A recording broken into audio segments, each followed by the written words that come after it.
The rain hammered against the windows of Marcus Whitmer's penthouse office like bullets against steel, each drop carrying the weight of a Seattle winter that seemed determined to wash away every trace of warmth from the world. At 32, Marcus had built an empire from nothing, transforming a single food truck into the Pacific Northwest's most successful restaurant chain. His reflection in the floor-to-ceiling windows showed a man who had everything money could buy, yet his eyes held the hollow emptiness of someone who had lost the only thing that truly mattered. What he didn't know was that in exactly 7 minutes, his perfectly ordered world would shatter like glass against concrete. The woman standing outside his building in the freezing rain, clutching a cardboard sign with trembling fingers, would change everything he thought he knew about success, failure, and the price of abandoning those we love most.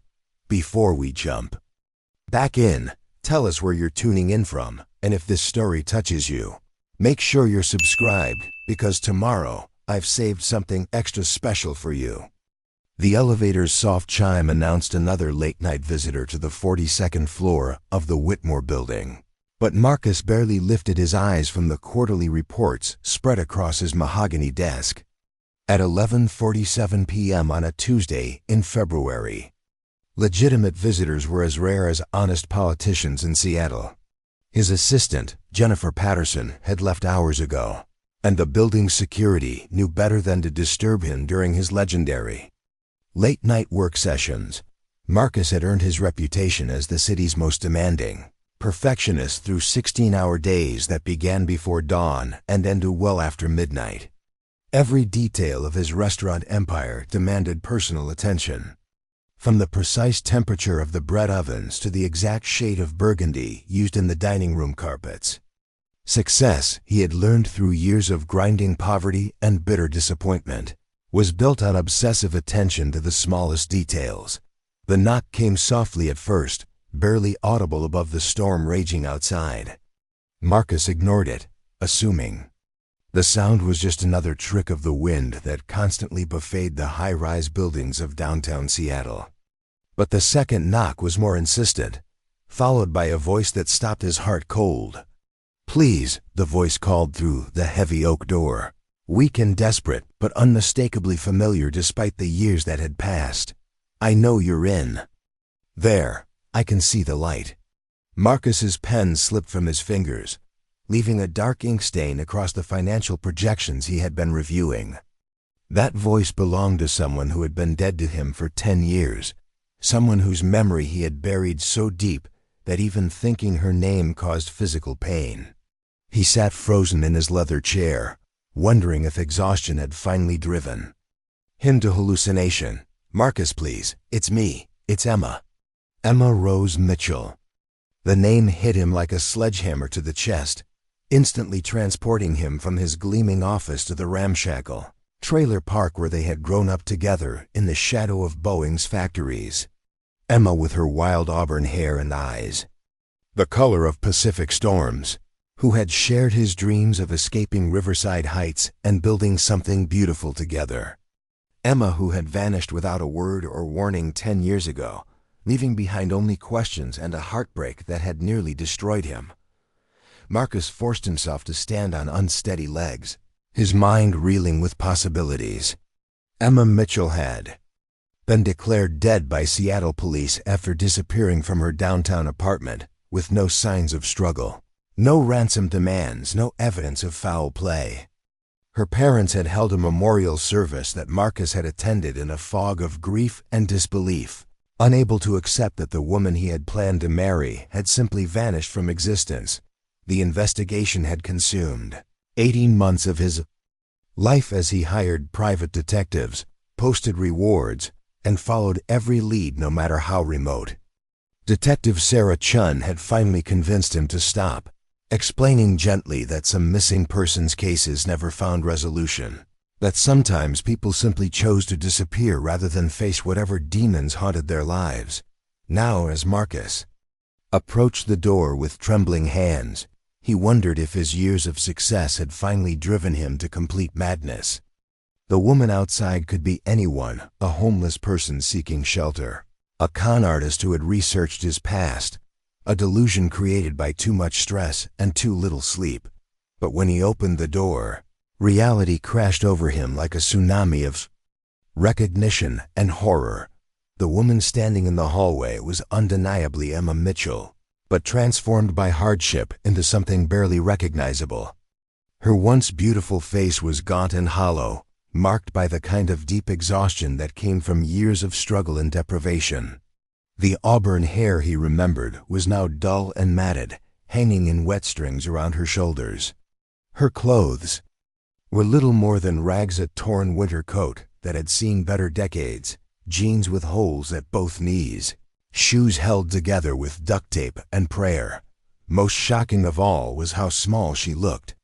Emma had always been petite, but now she seemed to have shrunk in on herself, as if the world had gradually compressed her spirit until only the most essential parts remained. Her green eyes, once bright with laughter and dreams, now held the wary alertness of someone who had learned that safety was always temporary.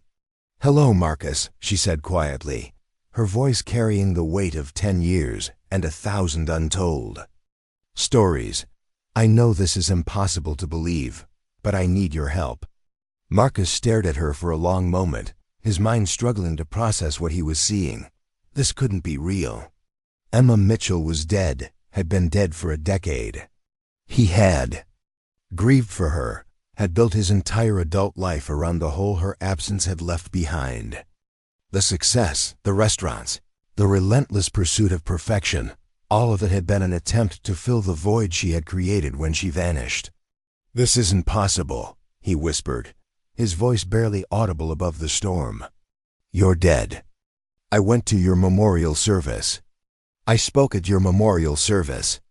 Emma's laugh was bitter and broken, containing no trace of the joy he remembered from their childhood. "I know how this looks. I know what you must think of me. But I've been alive all this time, Marcus.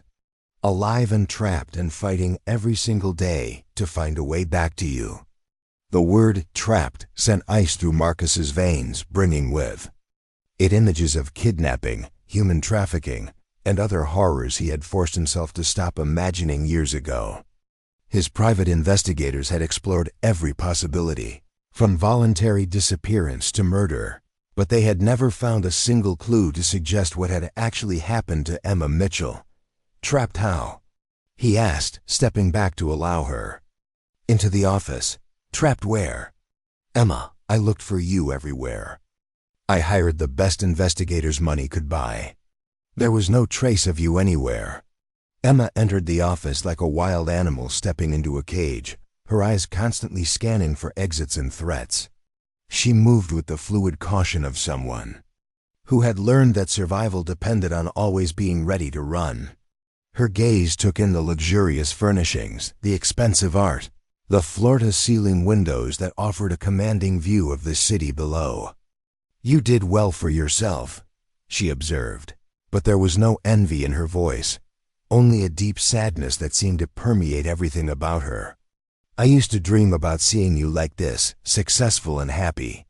It was one of the things that kept me going during the worst times."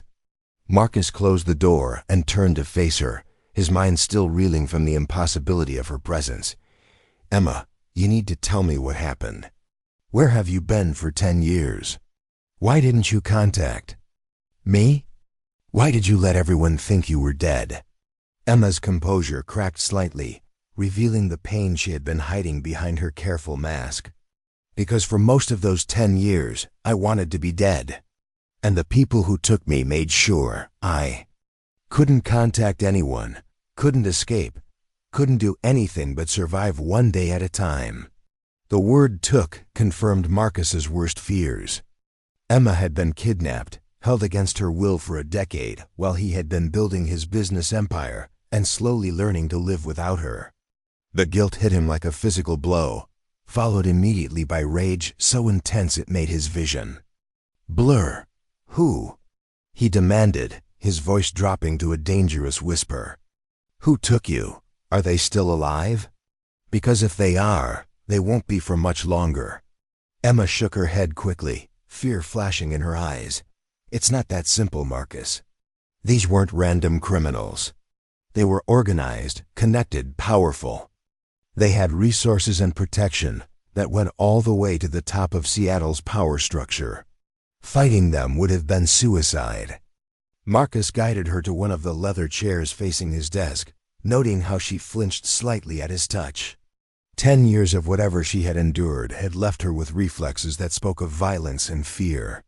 The woman who had once trusted him completely now carried herself like someone who had been hurt too many times to ever feel truly safe again. "Tell me everything," he said, settling into the chair across from her. "Start from the beginning. What happened the night you disappeared?"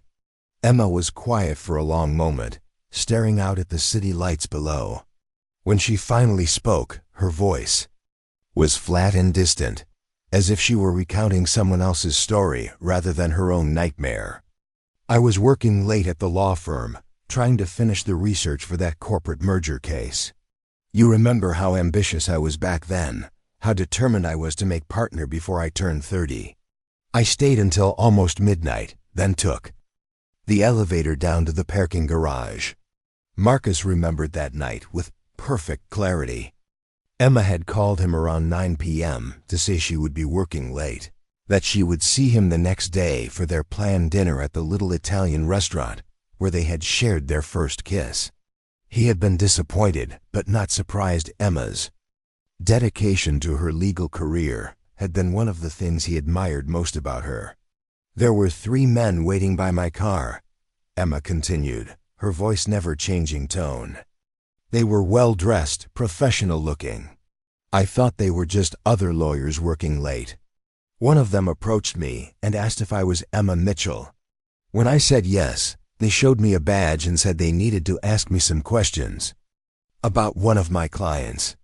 Marcus felt his hands clenching into fists. "Federal agents? That's what they claimed. The badges looked real, and they knew details about my cases that only law enforcement would have access to. They said there were irregularities in some of the financial documents I had reviewed, that I might have unknowingly helped facilitate money laundering." The story was believable enough to fool anyone, Marcus realized. Emma's firm had handled numerous corporate clients with complex financial structures. The possibility of unknowingly encountering illegal activity would have been terrifying to someone with her ethical standards and professional ambitions. "They said they needed me to come with them for questioning, that it would only take a few hours. I was scared, but I thought I had to cooperate. I thought refusing would make me look guilty of something I hadn't done." Emma's voice broke slightly as she reached the crucial moment. "I got into their car willingly, Marcus. I made it easy for them. If I had screamed, if I had run, if I had called you, you couldn't have known," Marcus said firmly, though his own guilt was eating him alive. If he had insisted on picking her up that night, if he had been more protective, if he had paid attention to his instincts, that something was wrong. "The moment I was in that car, I knew I had made a terrible mistake," Emma continued. "The man sitting next to me injected something into my arm before I could react. The last thing I remember was trying to reach for my phone to call you, and then everything went black." Marcus's hands were shaking now, his successful businessman's composure completely shattered by the horror of what Emma was describing. "What happened next? Where did they take you?" Emma's eyes went distant, as if she were looking at something far beyond the walls of his office. "I woke up in a place I would call home for the next 7 years. A compound hidden in the mountains of eastern Washington, so remote that the nearest town was 40 miles away. It was designed to be invisible solar panels for power, wells for water, everything they needed to be completely self-sufficient." The image she painted was chilling in its efficiency. There were about 30 other women there when I arrived, all of them taken the same way I was. Professionals, students, women with skills that made them valuable to the organization. We weren't just prisoners, Marcus. We were assets.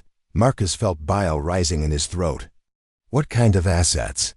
The kind that could forge documents, launder money, hack computer systems, and maintain the complex financial structures that kept their operation running. They had lawyers, accountants, programmers, even a few doctors and nurses. Every skill they needed to run a criminal empire, staffed by women who had been stolen from their lives and forced to work under threat of death. The scope of what Emma was describing was staggering.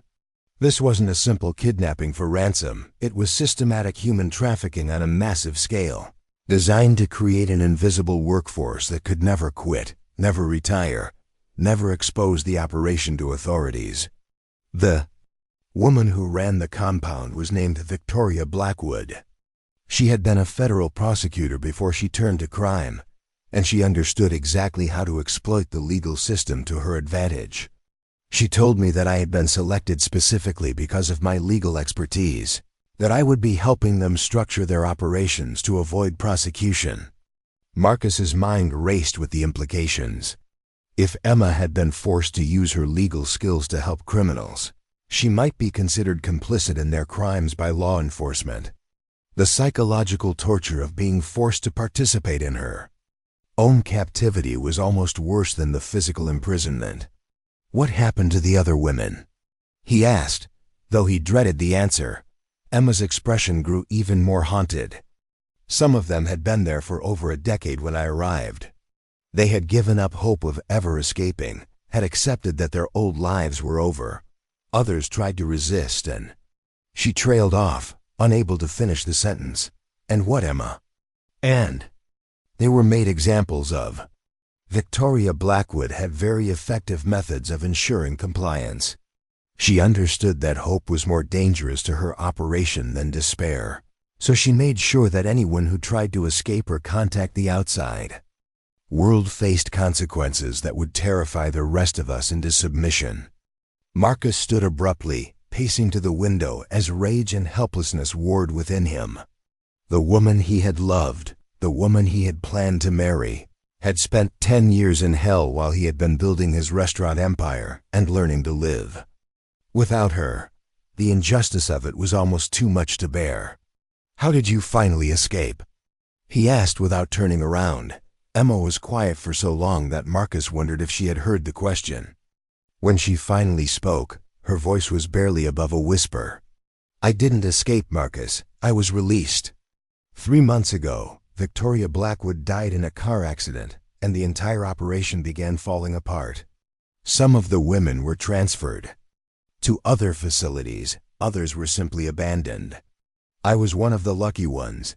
They gave me a bus ticket and $100 and told me to disappear. Marcus turned back to face her, confusion replacing rage. Released? After 10 years, they just let you go? Emma nodded, but her expression suggested there was more to the story. The organization was restructuring, eliminating loose ends. Women who had been there too long, who knew too much about the operation, were being retired. I think they intended to kill me, but some of the guards took pity on me instead. The casual way she mentioned being marked for death made Marcus's blood run cold. Emma had not only survived a decade of captivity, but had somehow managed to escape execution when her usefulness to the criminals had ended. Why didn't you go to the police? Why didn't you contact me immediately? Emma's laugh was bitter. Because I had no proof, no evidence, no witnesses who were still alive. And because I knew that some of the people who had protected the organization were still in positions of power. Going to the authorities would have been suicide. She gestured to her ragged appearance. I've been living on the streets for 3 months, Marcus.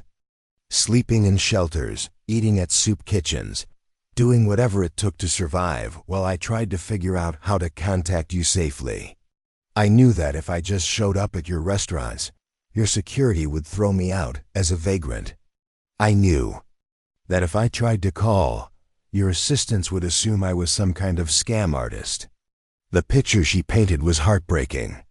After 10 years of captivity, Emma had been thrust into homelessness, forced to survive on the streets while trying to find a way back to the life she had lost. The fact that she had managed to track him down, to find his private office, spoke to a determination that had kept her alive through unimaginable hardship. "I've been watching you for weeks," she admitted. "Learning your schedule, figuring out when you were alone. I knew that tonight was my best chance to reach you, to tell you what happened before they realize I'm trying to make contact." Marcus felt a chill that had nothing to do with the storm outside. "They're still looking for you?" Emma nodded grimly. "Women who escape from that kind of operation don't just disappear into normal life. They either die or they're recaptured. The organization has too much to lose to let survivors run free." The implications hit Marcus like a sledgehammer. Emma hadn't just come to him for help. She had come to him because she was still in danger, still being hunted by the same people who had stolen 10 years of her life. By coming here, she had potentially put him in danger as well. "Then we need to get you somewhere safe," he said, reaching for his phone. "I'll call my security team, hire bodyguards, find a safe house, ... "No," Emma said sharply, the first real emotion she had shown since entering his office. "You don't understand, Marcus. These people have connections everywhere. Police, federal agents, private security firms. They've infiltrated every level of law enforcement. The moment you start making calls, they'll know where I am." Marcus stared at her, beginning to grasp the true scope of the conspiracy she was describing. This wasn't just a criminal organization.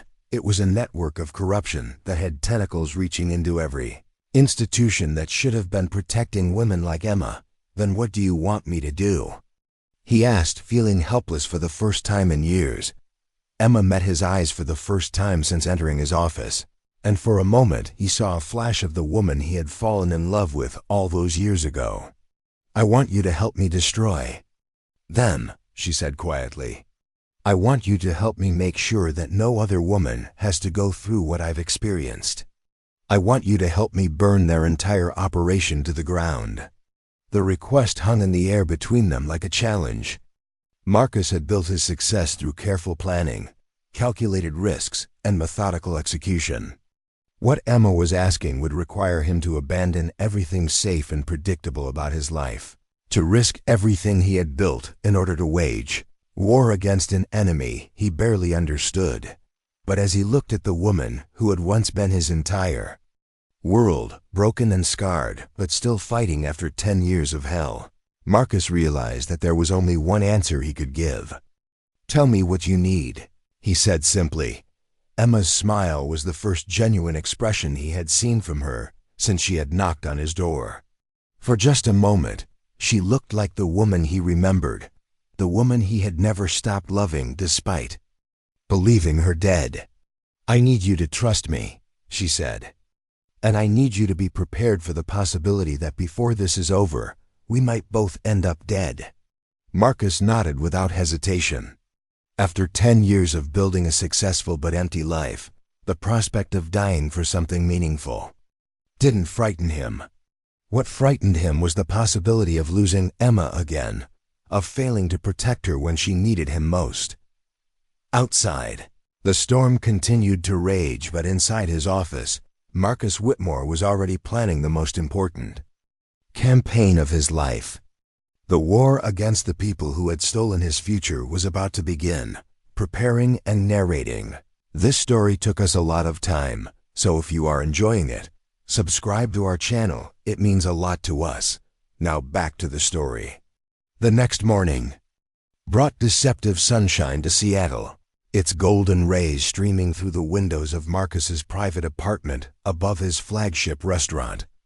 Emma sat curled in the corner of his leather sofa, wearing clothes he had hastily purchased from the 24-hour department store Simple, jeans and a sweater that hung loose on her diminished frame. She held a cup of coffee with both hands, as if the warmth was more precious than the caffeine. Marcus had barely slept, his mind churning with questions and half-formed plans. Watching Emma in the gentle morning light, he could see traces of the woman he had fallen in love with, but they were like photographs that had been exposed to too Much sun-faded versions of memories that had once been vivid and alive. You said they had connections everywhere, Marcus began, settling into the chair across from her. How do we know who we can trust? Emma's eyes, still haunted, but more alert after a night of actual sleep, met his across the coffee table. We start by assuming we can't trust anyone in law enforcement, government, or private security. The organization I was trapped in, they called themselves the Meridian Group, had been operating for over 30 years. You don't survive that long without having people in very high places. She set down her coffee cup with hands that trembled slightly, the simple act requiring visible effort. Victoria Blackwood used to brag about their network. Federal judges who would dismiss cases, police commissioners who would redirect investigations, even senators who would block legislation that might threaten their operations. Marcus felt a chill that had nothing to do with Seattle's morning air. How is that possible? How does a criminal organization infiltrate that many institutions? Money and leverage, Emma replied grimly. The Meridian Group wasn't just about human trafficking, Marcus. They were into everything: money laundering, arms dealing, corporate espionage, political blackmail. They had enough dirt on powerful people to ensure protection, and enough legitimate business interests to provide cover for their illegal activities. Emma stood and walked to the window, her movements still carrying that careful alertness he had noticed the night before. The women they captured weren't just forced labor. We were intelligence assets.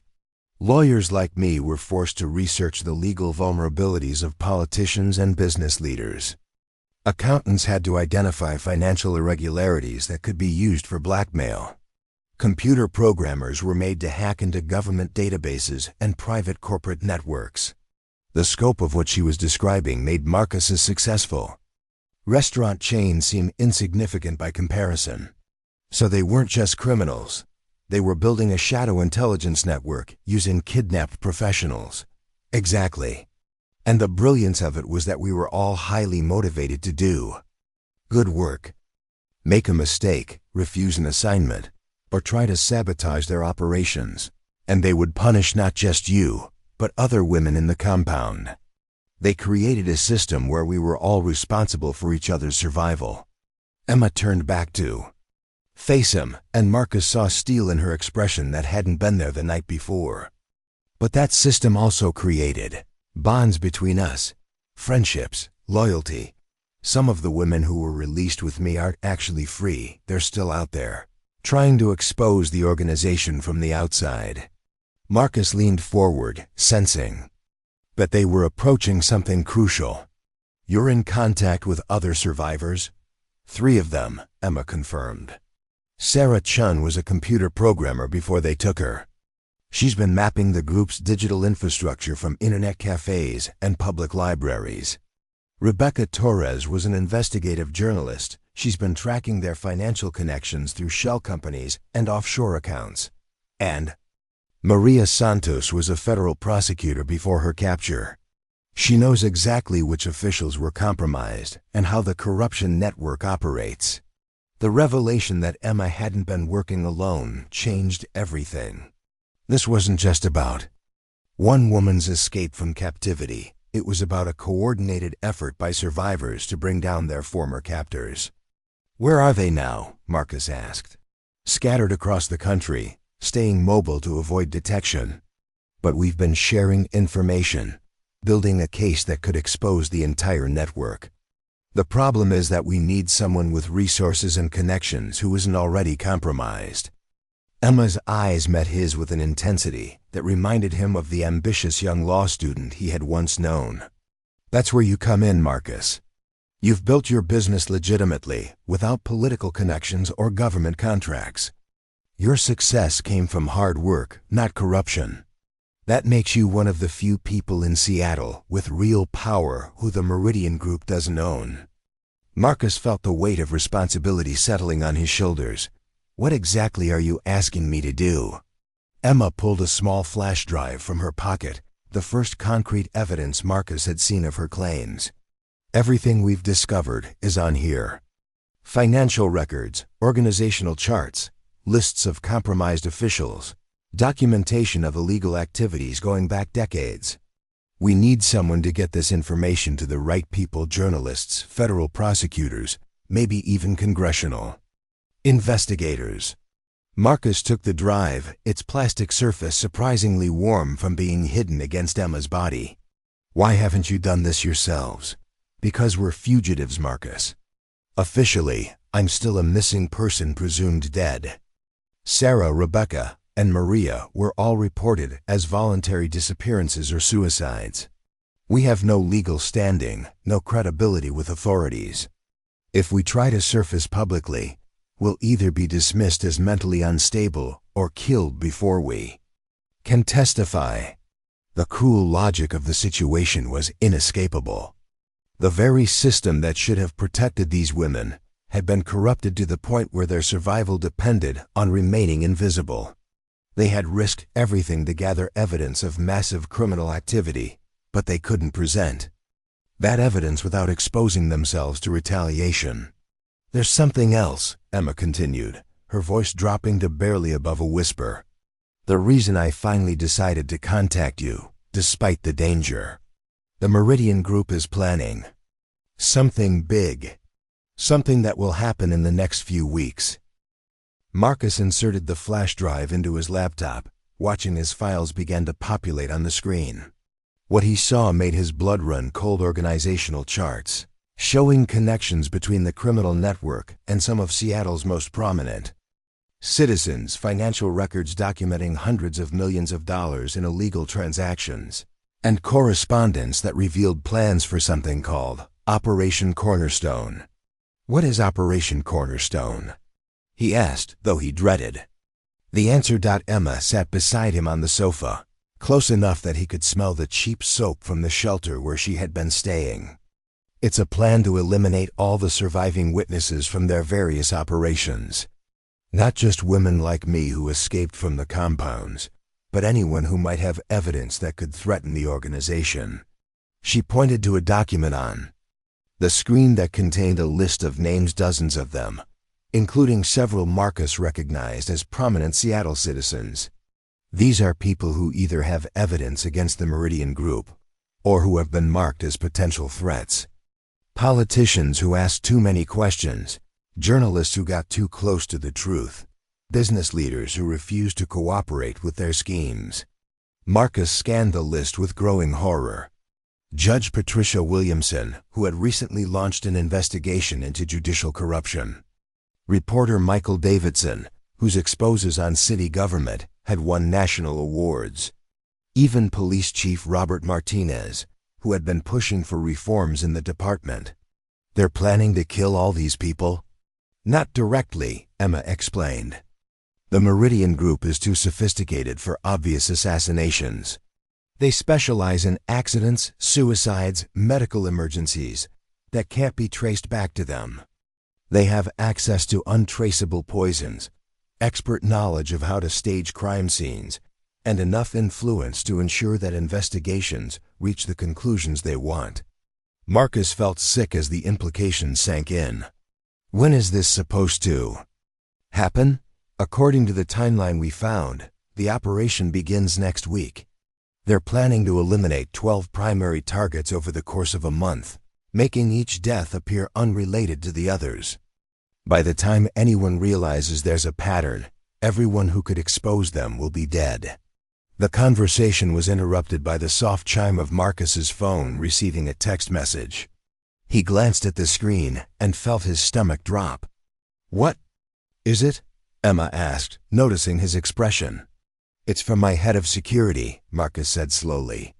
He's asking if I know anything about strange men asking questions about me at my restaurants. Apparently, 3 different locations have had federal agents show up in the last hour, claiming to be investigating tax irregularities. Emma went pale. They know I'm here. They're already moving against you. Marcus stood abruptly, his mind racing through possibilities. How could they know? We were careful. No one saw you come to my office. The building has security cameras, Emma said grimly. If they have connections to the security company, or if they hacked the surveillance system. She trailed off, but the implication was clear. Marcus's phone rang, displaying the number of his restaurant manager. He answered on the second ring. "Mr. Whitmore? This is Janet at the Capitol Hill location. We've had some men here asking questions about you. They claim to be IRS agents, but something felt wrong about them. They knew things about your personal life that wouldn't be in any tax records." "What kind of things?" Marcus asked, though he already suspected the answer. "They asked about your relationship history, specifically whether you'd ever been involved with someone named Emma Mitchell. When I told them I didn't know anything about your personal relationships, they became quite insistent." Marcus met Emma's eyes across the room, seeing his own fear reflected in her expression. The Meridian Group wasn't just aware of her presence. They were already connecting her to him, building a case that would justify whatever action they planned to take. "Janet, I need you to close the restaurant immediately," Marcus said. "Tell the staff there's been a gas leak or electrical problem. Get everyone out and lock the doors. Sir, is everything all right? Just do it, please. And call the managers at all our other locations. Tell them to implement Emergency Protocol 7. Emergency Protocol 7 was something Marcus had established years ago as a precaution against terrorist attacks or natural disasters. It involved closing all locations simultaneously and having managers report to a secure location where they could coordinate response efforts. He had never imagined using it to protect his employees from a criminal organization. After hanging up, Marcus turned to Emma. "We need to leave now." Emma was already moving, gathering the few possessions she had. "Where can we go? If they've connected us this quickly, they'll be watching your home, your office, probably your car as well." Marcus thought rapidly, running through options in his mind. His restaurant empire had made him wealthy, but it had also made him visible. His face was on the walls of dozens of establishments throughout the city, his name on business licenses and corporate filings. In trying to build a legitimate enterprise, he had created a paper trail that would make him easy to track. "I have a cabin," he said finally. "It's registered under a corporate entity, purchased through multiple shell companies for privacy. Even my accountant doesn't know about it. I bought it years ago as a retreat, somewhere I could go when the business pressures became too much." Emma looked skeptical. "If you used any of your regular financial accounts or credit cards for the purchase?" "I didn't," Marcus assured her. "The whole transaction was handled through an attorney who specializes in anonymous real estate purchases. Cash only, no paper trail connecting it to me personally." They were interrupted by the sound of footsteps in the hallway outside Marcus's apartment. Heavy, measured steps that suggested multiple people moving with military precision. Emma immediately moved away from the windows, pressing herself against the wall beside the door. Marcus grabbed his laptop and the flash drive, stuffing them into a briefcase, along with cash he kept in a hidden safe. "Fire escape," he whispered, pointing toward the window that opened onto the building's rear fire escape. The footsteps stopped outside his door. Marcus could hear quiet voices conferring, followed by the distinctive sound of electronic equipment being activated. They weren't just knocking, they were scanning the apartment, possibly with thermal imaging devices that could detect body heat through walls. Emma was already at the window, working to open the latch that had probably been painted shut years ago. The metal protested with small squeaks that seemed impossibly loud in the morning quiet. The voices outside the door became more urgent. Someone was giving orders in the clipped tones of military or intelligence personnel. Marcus realized that whoever these people were, they weren't pretending to be federal agents anymore. They were moving with the efficiency of professionals who knew exactly what they were doing. The window finally opened with a soft scraping sound. Emma disappeared through it onto the fire escape, and Marcus followed just as he heard the unmistakable sound of his front door being breached. The fire escape was old and narrow, designed more for emergency evacuation than stealthy escape.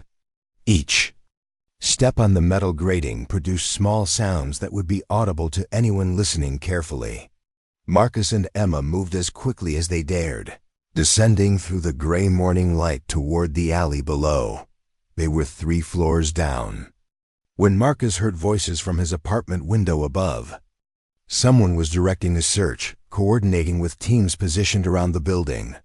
The professional terminology being used confirmed Emma's warnings. These weren't ordinary criminals or corrupt cops.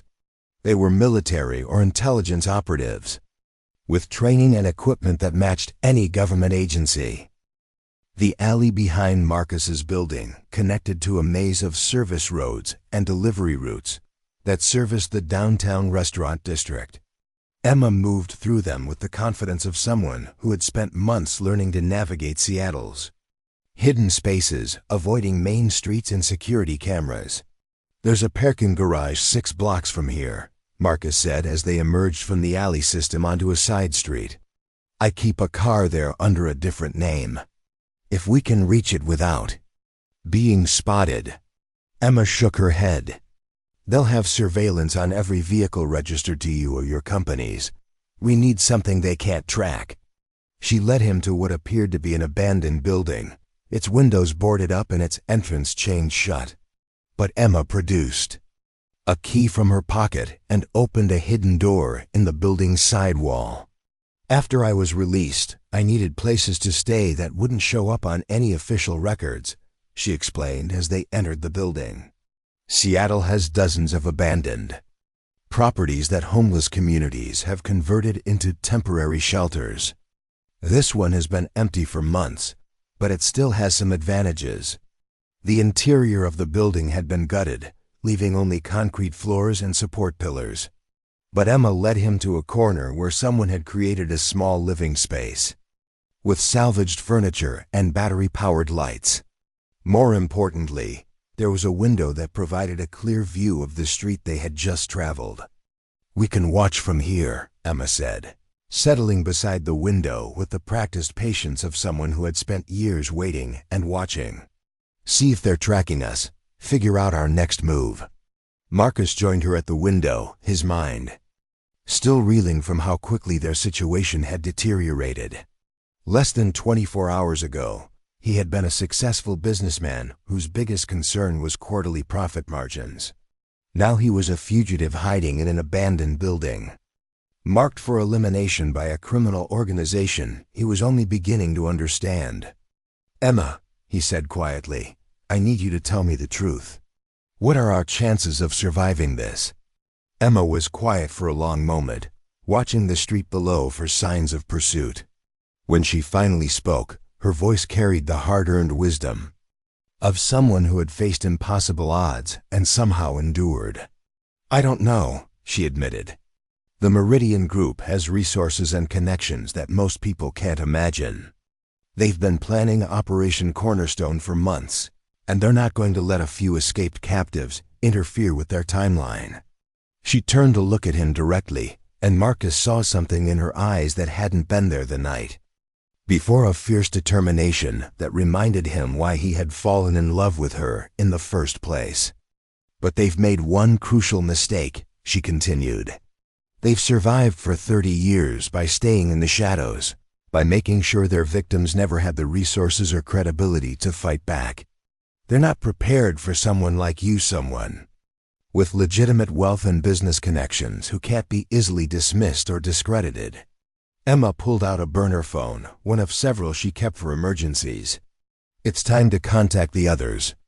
Sarah, Rebecca, and Maria have been waiting for this moment, when we finally had someone who could help us take the fight to them instead of just running and hiding."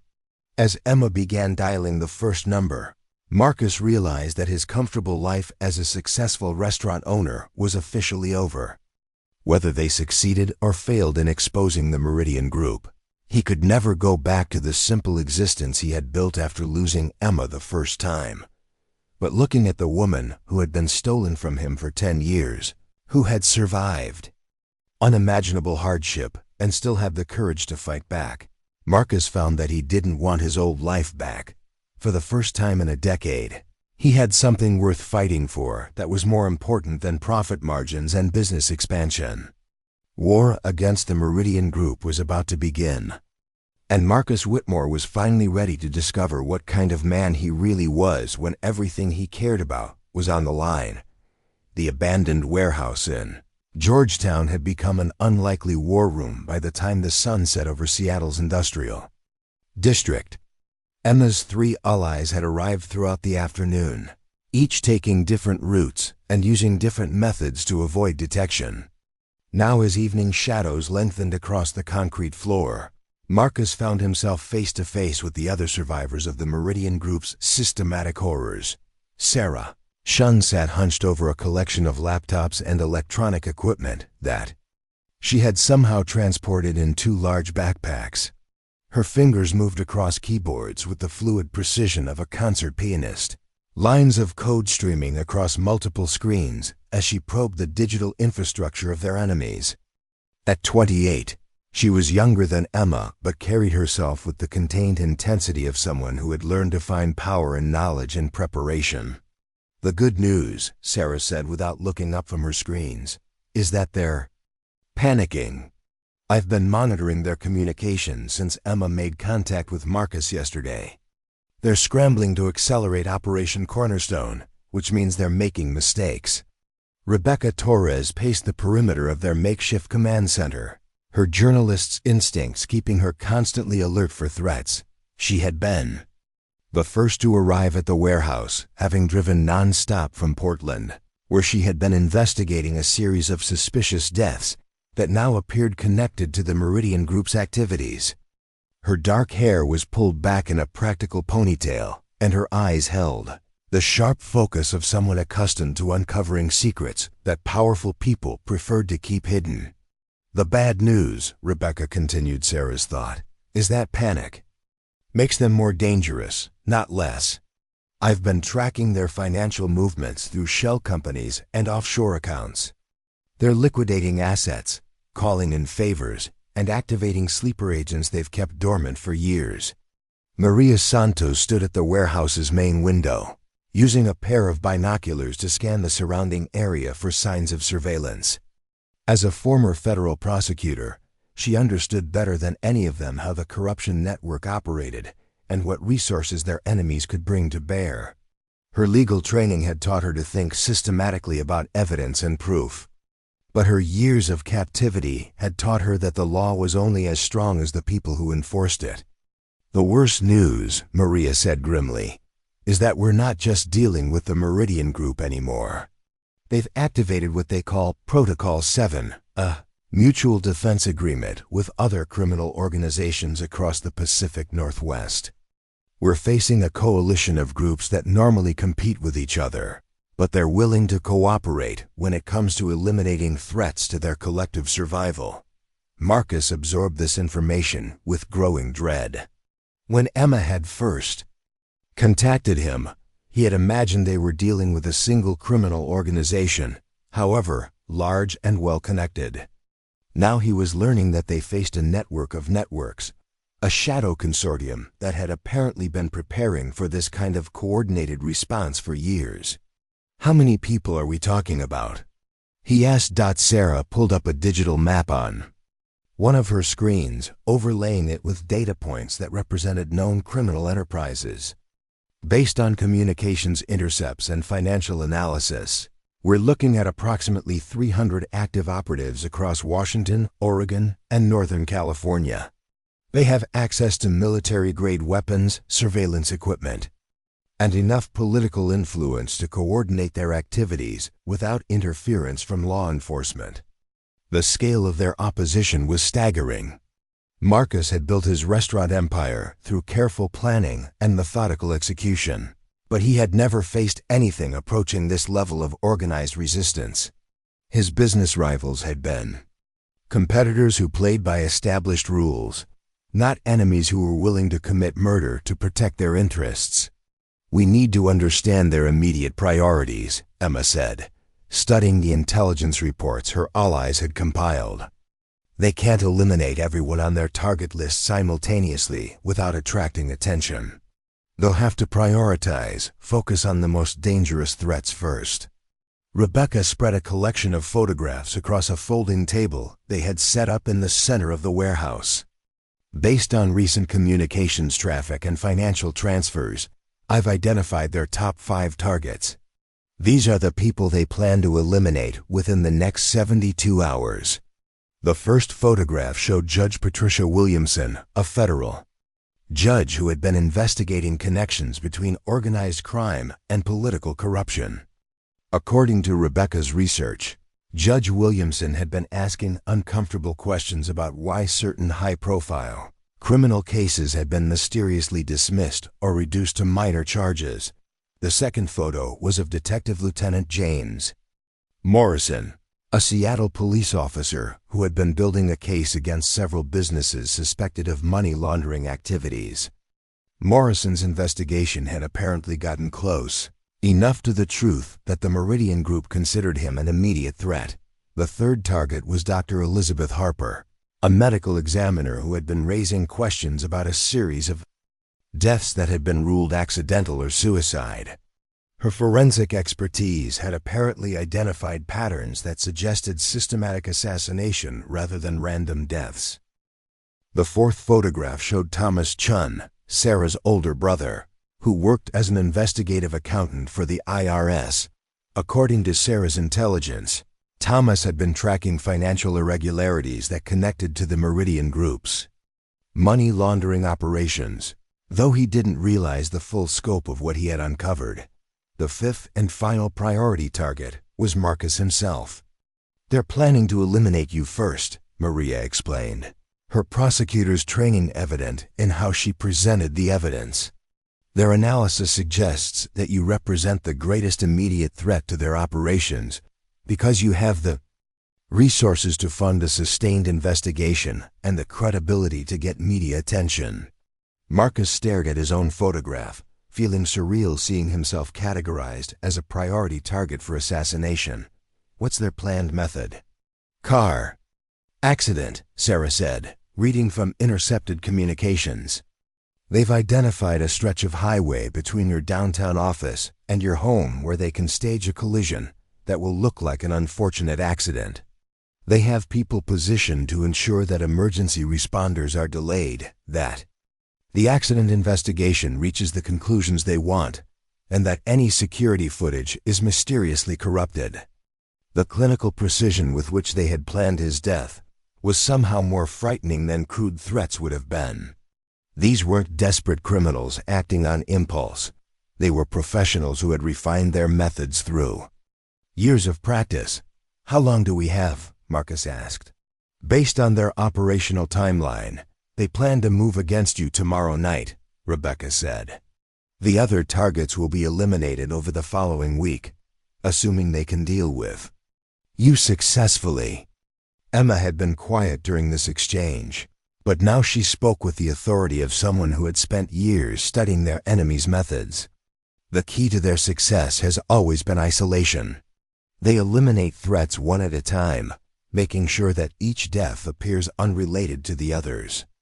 They're not prepared for coordinated resistance from multiple targets working together." Sarah looked up from her keyboards, her expression brightening for the first time since the meeting began. "That gives us an advantage. While they're preparing to eliminate 5 separate targets, we can be preparing to protect 5 coordinated allies." "What do you mean?" Marcus asked. "We warn them," Emma said simply. "We contact Judge Williamson, Detective Morrison, Dr. Harper, and Thomas Chen. We tell them exactly what the Meridian Group is planning and help them prepare defenses."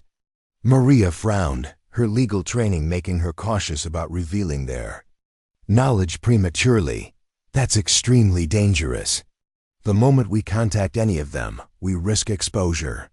If even one of them goes to the authorities, we could be captured before we can complete our mission. But if we don't warn them, they'll be killed," Rebecca pointed out. "And once they're dead, we lose potential allies who could help us expose the entire network." The debate continued for several minutes, with each woman arguing from the perspective of her professional training and personal experience. Marcus listened to the discussion with growing respect for the intelligence and dedication of Emma's allies. Each of them had survived years of captivity, escaped from seemingly impossible situations, and spent months building a case against their former captors. They deserved better than to be hunted like animals by the same people who had already stolen so much from them. "There's another option," Marcus said finally, an idea forming in his mind that drew on his business experience rather than anyone else's expertise. "Instead of just warning the targets, we offer them something they can't get anywhere else. Proof of the conspiracy against them." Emma raised an eyebrow. "What kind of proof?"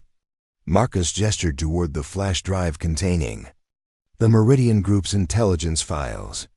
"We don't just tell Judge Williamson that someone wants to kill her. We show her the financial records that prove how her judicial decisions have been manipulated by criminal organizations. We don't just warn Detective Morrison about the assassination plot, we give him the evidence he needs to build cases against the money laundering operations he's been investigating." Sarah's eyes lit up as she understood the strategy. Turn the targets into allies by giving them the tools they need to fight back. "Exactly," Marcus said. "Instead of 5 isolated victims, we create 5 motivated investigators who have both the evidence and the authority to take action against the network." Rebecca was already reaching for her phone. "I have contacts in the media who can help coordinate the revelations. If we can get multiple investigations launched simultaneously, the Meridian Group won't be able to suppress them all." "Wait," Maria said, her legal mind identifying potential problems. "We need to be careful about how we present this evidence. Some of it was obtained through illegal means, which could make it inadmissible in court. We need to find ways to lead legitimate investigators to the same information through legal channels." The next several hours were spent in intense planning as the group worked to coordinate what they began calling Operation Cascade, a series of simultaneous revelations that would expose the Meridian Group's activities through multiple channels. Simultaneously, Sarah worked to identify digital breadcrumbs that would lead investigators to the same conclusions without relying on illegally obtained evidence. Rebecca crafted media strategies that would ensure maximum exposure while protecting the sources of their information. Maria developed legal frameworks that would allow prosecutors to build cases based on legitimate investigative work rather than stolen documents. Emma coordinated the overall strategy, her legal training and years of studying the Meridian Groups operations making her uniquely qualified to anticipate their enemies' responses. Marcus found himself serving as the group's logistics coordinator, using his business connections and financial resources to provide the infrastructure they needed to operate. As dawn approached, they had developed a comprehensive plan that would begin with simultaneous contact of all 5 priority targets. Each would receive carefully crafted packages of information that would alert them to the immediate threat, while providing them with the evidence they needed to understand the larger conspiracy. "This is our only chance," Emma said as they prepared to implement their strategy. "If Operation Cascade fails, if the Meridian Group manages to eliminate even half of their targets, we'll never get another opportunity like this." Marcus looked around the warehouse at the 4 women who had risked everything to gather the intelligence they needed to fight back. Each of them had survived horrors that would have broken most people, yet they had chosen to continue fighting, rather than simply disappear into new lives. "Then we make sure it doesn't fail," he said simply. Sarah began typing rapidly, sending encrypted messages to secure email accounts that would deliver their warnings to the 5 targets. Rebecca activated her network of media contacts, setting in motion a coordinated series of investigations that would begin within hours. Maria prepared legal briefings that would help prosecutors understand the scope of the conspiracy they were about to uncover. Emma checked her weapons, a collection of handguns and tactical equipment that she had acquired during her months of preparation. The transformation from the broken woman who had appeared at Marcus's door to the determined warrior preparing for battle, was remarkable to witness. "What happens next?" Marcus asked. "Next, we find out whether the system is still capable of protecting innocent people," Emma replied. "Whether there are still enough honest cops, judges, and prosecutors to stand up to this kind of organized corruption." The first phase of Operation Cascade was already in motion, messages flying through digital networks toward their intended recipients. Within hours, 5 potential victims would learn that they were marked for death by a criminal conspiracy that reached into the highest levels of government and law enforcement.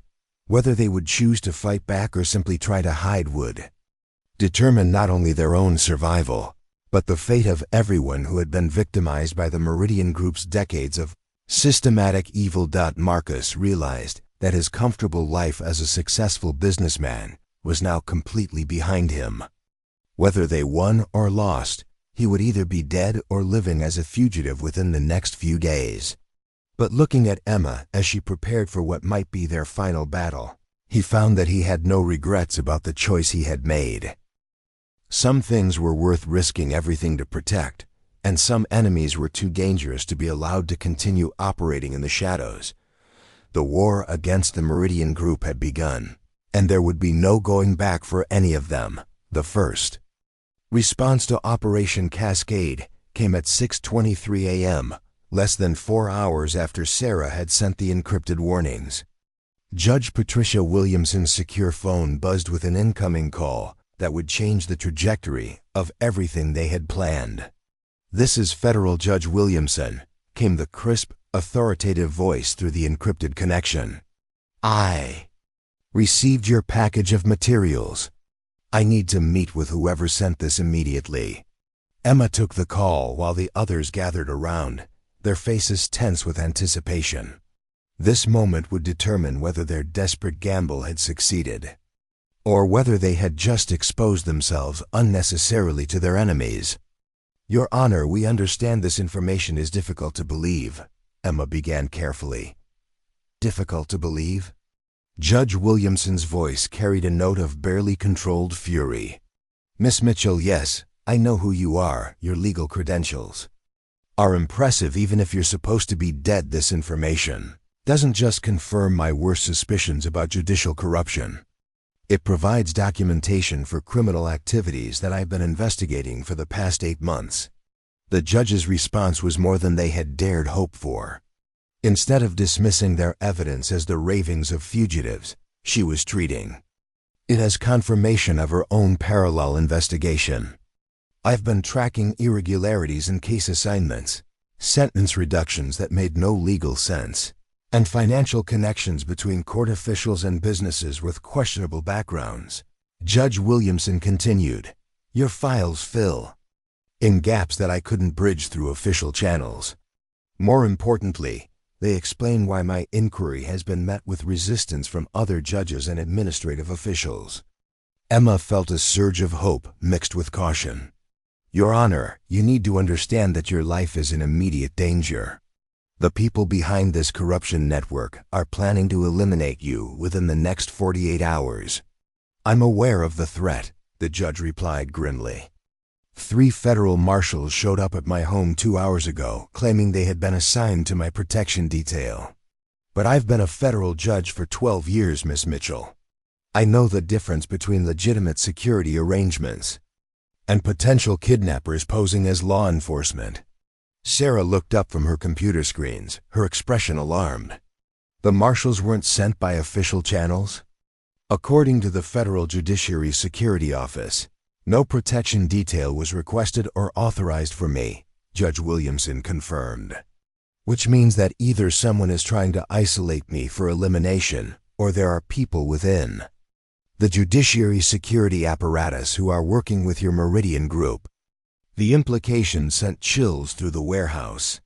If the corruption network had penetrated even the federal court security systems, then traditional law enforcement protection would be useless against them.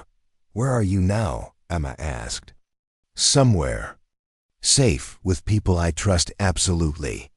But I need more than just evidence of past crimes. I need proof of the immediate conspiracy to commit murder. Can you provide that? Sarah's fingers flew across her keyboard as she accessed the communications intercepts they had gathered. I'm sending you real-time intelligence about their operational plans. Communications between the assassination teams, financial transfers to pay for the operations, and logistical coordination between multiple criminal organizations. The second call came 20 minutes later from Detective Lieutenant James Morrison. His response was markedly different from the judge's measured professionalism. Jesus Christ, Morrison's voice crackled through the secure connection. I've been investigating money laundering through Seattle businesses for 6 months, and I kept hitting walls everywhere I turned. Now I know why half the people who should have been helping me were on the payroll of the criminals I was trying to catch. Rebecca took this call, her journalist's instincts helping her navigate the detective's emotional response. Lieutenant, we need to coordinate our efforts. The same people who have been blocking your investigation are planning to kill you tomorrow night. They can try, Morrison replied with grim determination. I've been a cop for 15 years, and I've never backed down from a fight. But I'm going to need backup that I can trust absolutely. Do you have any suggestions? Rebecca had anticipated this question. There's a group of federal agents who have been investigating corruption independently of official channels. I can put you in touch with them, but you need to understand that this goes beyond local law enforcement. We're dealing with a conspiracy that has tentacles reaching into every level of government. The third response was the most surprising. Dr. Elizabeth Harper, the medical examiner, called back within an hour of receiving her warning package with information that none of them had expected. I've been documenting suspicious deaths for over a year, Dr. Harper explained to Maria, who had taken the call due to her prosecutorial background. Autopsies that were rushed, evidence that was mysteriously lost, toxicology reports that were altered after I submitted them. But I couldn't prove systematic interference until I received your files. Dr. Harper's voice carried the excitement of a scientist who had finally found the missing piece of a complex puzzle. Your documentation shows me that at least 17 deaths I examined were actually assassinations made to look like accidents or suicides. I have tissue samples that I preserved outside official channels, evidence that was never entered into the formal record because I suspected tampering. Maria felt her prosecutor's instincts sharpening. Dr. Harper, that kind of forensic evidence could be crucial for building criminal cases. But you need to understand that the people responsible for these murders are planning to eliminate you as well. Let them try, the medical examiner replied with surprising steel in her voice. I became a doctor to save lives and seek truth. I'm not going to be intimidated by criminals, no matter how well connected they are. The fourth call came from Thomas Chen, Sarah's brother, and it brought complications none of them had anticipated. Sarah? Thomas's voice was tight with worry and confusion. I got your message, but I need to understand something.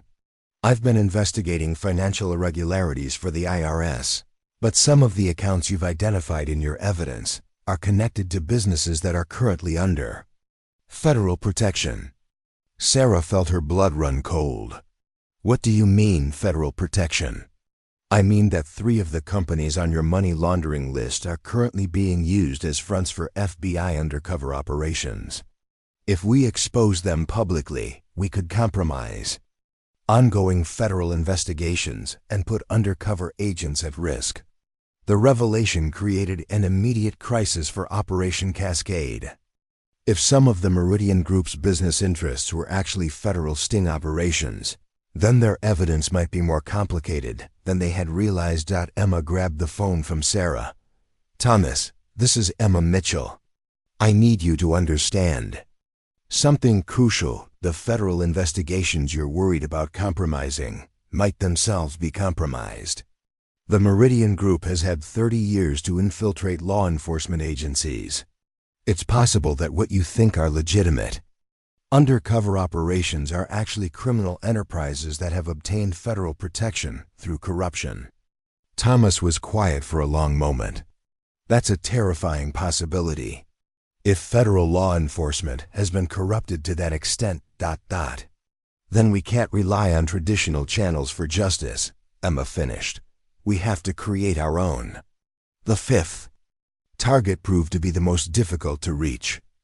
Dr. Amanda Foster, a forensic accountant who had been investigating political campaign finance irregularities, didn't respond to their initial contact.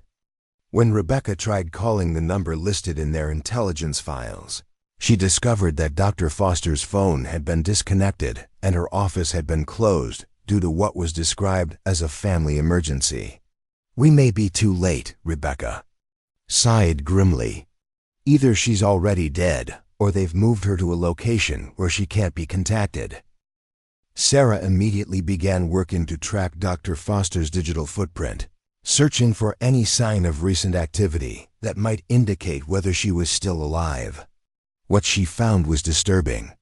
Her credit cards haven't been used in 48 hours, Sarah reported. Her email accounts show no activity, and her cell phone has been turned off or destroyed. But there's no death certificate, no hospital records, no police reports of any kind. Emma felt the familiar chill of recognition. They didn't kill her, they took her, the same way they took us. The possibility that the Meridian Group had captured another victim while they were trying to save the others added urgency to their mission. Dr. Foster might still be alive, but her window for rescue was closing rapidly. As the morning progressed, the responses from their warned targets created a new dynamic that none of them had fully anticipated. Instead of 5 isolated individuals trying to hide from assassination attempts, they now had 4 active allies who were willing to fight back against the conspiracy. Judge Williamson had activated her own network of trusted federal prosecutors and FBI agents, creating a parallel investigation that would proceed through official channels while coordinating with their unofficial efforts. Detective Morrison had reached out to honest cops in multiple jurisdictions, building a law enforcement coalition that could act outside the corrupted command structure. Dr. Harper had begun preparing forensic evidence packages that could support criminal prosecutions, while Thomas Chun was working to distinguish between legitimate federal operations and criminal enterprises disguised as government investigations. But their success in building this alliance had also attracted the attention of their enemies. Sarah's monitoring of Meridian Group communications showed increasing alarm and accelerated planning. "They're moving up their timeline," Sarah reported, studying the intercepted messages. "Instead of eliminating targets over the course of a week, they're planning simultaneous operations tonight. Multiple assassination teams, coordinated strikes, maximum impact." Rebecca looked up from her phone, where she had been coordinating with media contacts. "My sources are telling me that several major news organizations have been contacted by government officials warning them not to publish stories about organized crime connections to political corruption. The pressure is coming from very high levels." Maria, who had been preparing legal strategies, added another layer of complexity. "I've been in contact with federal prosecutors who aren't compromised, and they're telling me that certain judges have been advised to delay or dismiss cases involving the businesses on our target list. Someone with significant influence is trying to shut down multiple avenues of investigation simultaneously." The coordination of these suppression efforts revealed the true scope of the Meridian Group's influence. They weren't just a criminal organization with some corrupt contacts. They were a shadow power structure that could coordinate responses across multiple government agencies and private institutions. "We're not just fighting criminals anymore," Emma realized aloud. "We're fighting a parallel government that has been operating within our legitimate institutions for decades." Marcus, who had been monitoring their financial resources and logistical needs, brought another perspective to their crisis. "They're also targeting our funding sources. 3 of my business accounts have been frozen pending federal investigation. And my primary attorney has been advised that representing me could create ethical conflicts due to ongoing federal inquiries. The systematic nature of the response. They were facing confirmed Emma's worst fears about the Meridian Group's capabilities. They weren't just reacting to immediate threats. They were implementing a comprehensive strategy to isolate their enemies financially, legally, and institutionally. How long do we have before they complete their preparations? Marcus asked. Sarah checked her most recent intelligence intercepts. Based on their operational communications, they plan to launch coordinated operations at 9 p.m. tonight.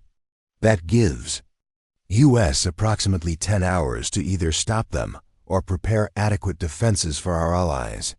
Emma looked around the warehouse at her 3 fellow survivors and the man who had risked everything to help them. The scope of what they were facing would have been overwhelming for a government agency with unlimited resources. For 5 fugitives operating out of an abandoned building, it seemed impossible, but Emma had learned during her 10 years of captivity that impossible was often just another word for difficult. The Meridian Group had made their first crucial mistake by underestimating the determination of people who had already lost everything and had nothing left to fear. Then we have 10 hours to end this, she said simply. One way or another. The final phase of their war against the Shadow Conspiracy was about to begin, and failure would mean not just their own deaths, but the continued operation of a criminal network that had already destroyed countless lives. Time was running out, but Emma Mitchell and her allies were finally ready to discover whether justice was still possible in a world where corruption had penetrated the highest levels of power. 3:47 p.m. 6 hours before the Meridian Group's planned coordinated strikes, Sarah's monitoring equipment detected something that changed everything they thought they knew about their situation. They found us, Sarah announced, her voice cutting through the warehouse like a blade. Her screens showed thermal imaging signatures approaching their location from 3 different directions, professional tactical teams moving with military precision. But instead of panic, Emma felt a cold clarity settle over her mind. During her years of captivity, she had learned to recognize the difference between fear and focus. Fear paralyzed. Focus saved lives. How long do we have? She asked, already moving toward the weapons cache they had prepared for this possibility. Maybe 10 minutes before they establish a perimeter, Sarah replied, frantically copying critical data files to multiple backup drives. They're coming in slow and quiet, trying to avoid detection until they're in position. Marcus felt his businessman's instincts warring with the warrior mindset he was still learning to embrace. Should we run? Try to escape before they complete their encirclement? No, Emma said firmly, checking her rifle and adjusting the tactical vest she had acquired during her months of preparation. Running now means abandoning our allies and giving up any chance of stopping Operation Cornerstone. We fight here. Rebecca was already on her encrypted phone, activating the media deadman switch they had prepared. If we don't survive this, every major news organization in the country will receive our complete evidence files within 12 hours. The story will be too big to suppress. Maria grabbed the legal documents they had prepared, stuffing them into a fireproof case. I've also arranged for copies to go to federal prosecutors in 3 different districts. Even if they kill us, the evidence will survive. The 4 women moved with practiced efficiency, their years of captivity having taught them to prepare for the worst while hoping for the best. Marcus watched them transform from survivors into soldiers, understanding for the first time the steel that had kept them alive through unimaginable hardship. What's the plan? He asked, surprised by how steady his own voice sounded, despite the adrenaline coursing through his system. Emma was studying the warehouse's layout, her mind calculating angles and defensive positions with the tactical awareness of someone who had spent years planning for exactly this scenario. This building has advantages they don't know about, she explained. The previous occupants were paranoid drug dealers who installed hidden passages, reinforced walls, and emergency exits. We can use their paranoia against professional killers. Sarah's equipment detected the first breach attempt at the main entrance. They're using electronic lockpicks, military-grade equipment. Whoever these people are, they're not ordinary criminals. No, Emma agreed. They're the Meridian Group's cleanup crew. The professionals they send when they need problems to disappear. Permanently and quietly. The warehouse's lights suddenly went out, plunging them into darkness except for the glow from Sarah's computer screens. But Emma had anticipated this, and battery-powered emergency lighting immediately activated, bathing strategic positions in dim red light that would preserve night vision while providing enough illumination to fight effectively. Positions, Emma commanded, and the group moved to the defensive positions they had rehearsed. Marcus found himself crouched behind a concrete pillar with a clear field of fire toward the main entrance, a hunting rifle in his hands and spare ammunition within easy reach. The first attackers came through the main entrance with professional precision, their movements coordinated and their equipment military-grade. Night vision goggles, sound suppressors, tactical gear that would have been impressive even by federal law enforcement standards.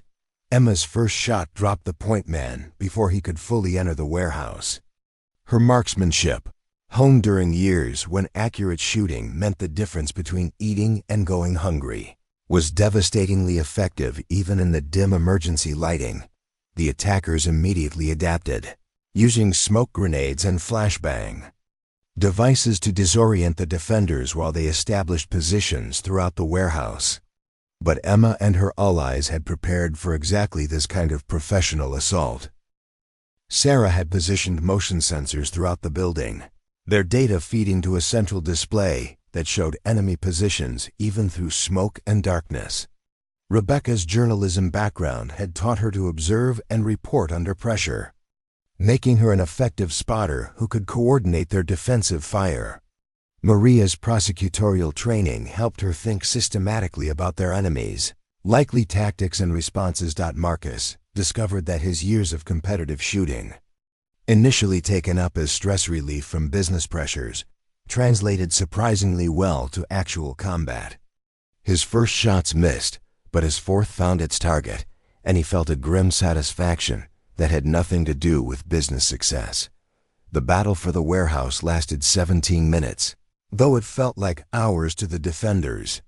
Professional killers armed with military equipment faced off against determined survivors who had spent months preparing for this confrontation. The outcome was decided not by superior firepower, but by the kind of desperate courage that came from having nothing left to lose. When the smoke cleared, 6 attackers lay dead and 3 more had retreated with wounds that would require medical attention. Emma's team had survived with only minor injuries, though their ammunition was nearly depleted and their defensive positions had been compromised. That was just the first wave, Emma said grimly, reloading her rifle with hands that remained steady despite the adrenaline. They were testing our defenses, learning our capabilities. The real assault will come soon. But Sarah's monitoring equipment revealed something unexpected. Instead of regrouping for another attack, the Meridian Group's tactical teams were withdrawing from the area entirely. "I'm intercepting new communications," Sarah reported, studying the data streams on her screens. "They're canceling the direct assault and switching to what they call Protocol 9, whatever that means. It's causing them to pull back their ground forces." Emma felt a chill of recognition. Protocol 9 is their scorched earth option. When they can't eliminate targets through surgical strikes, they destroy everything connected to those targets. The implication hit Marcus like a physical blow. "My restaurants, my employees." "Not just your businesses," Rebecca said, monitoring news feeds on her phone. "I'm seeing reports of suspicious fires at Judge Williamson's courthouse, an explosion at Detective Morrison's precinct, and a chemical leak at the medical examiner's office where Dr. Harper works." Maria understood the strategy immediately. "They're not just trying to kill us anymore. They're destroying the institutional infrastructure that could support investigations into their activities. Emma's mind raced through the implications.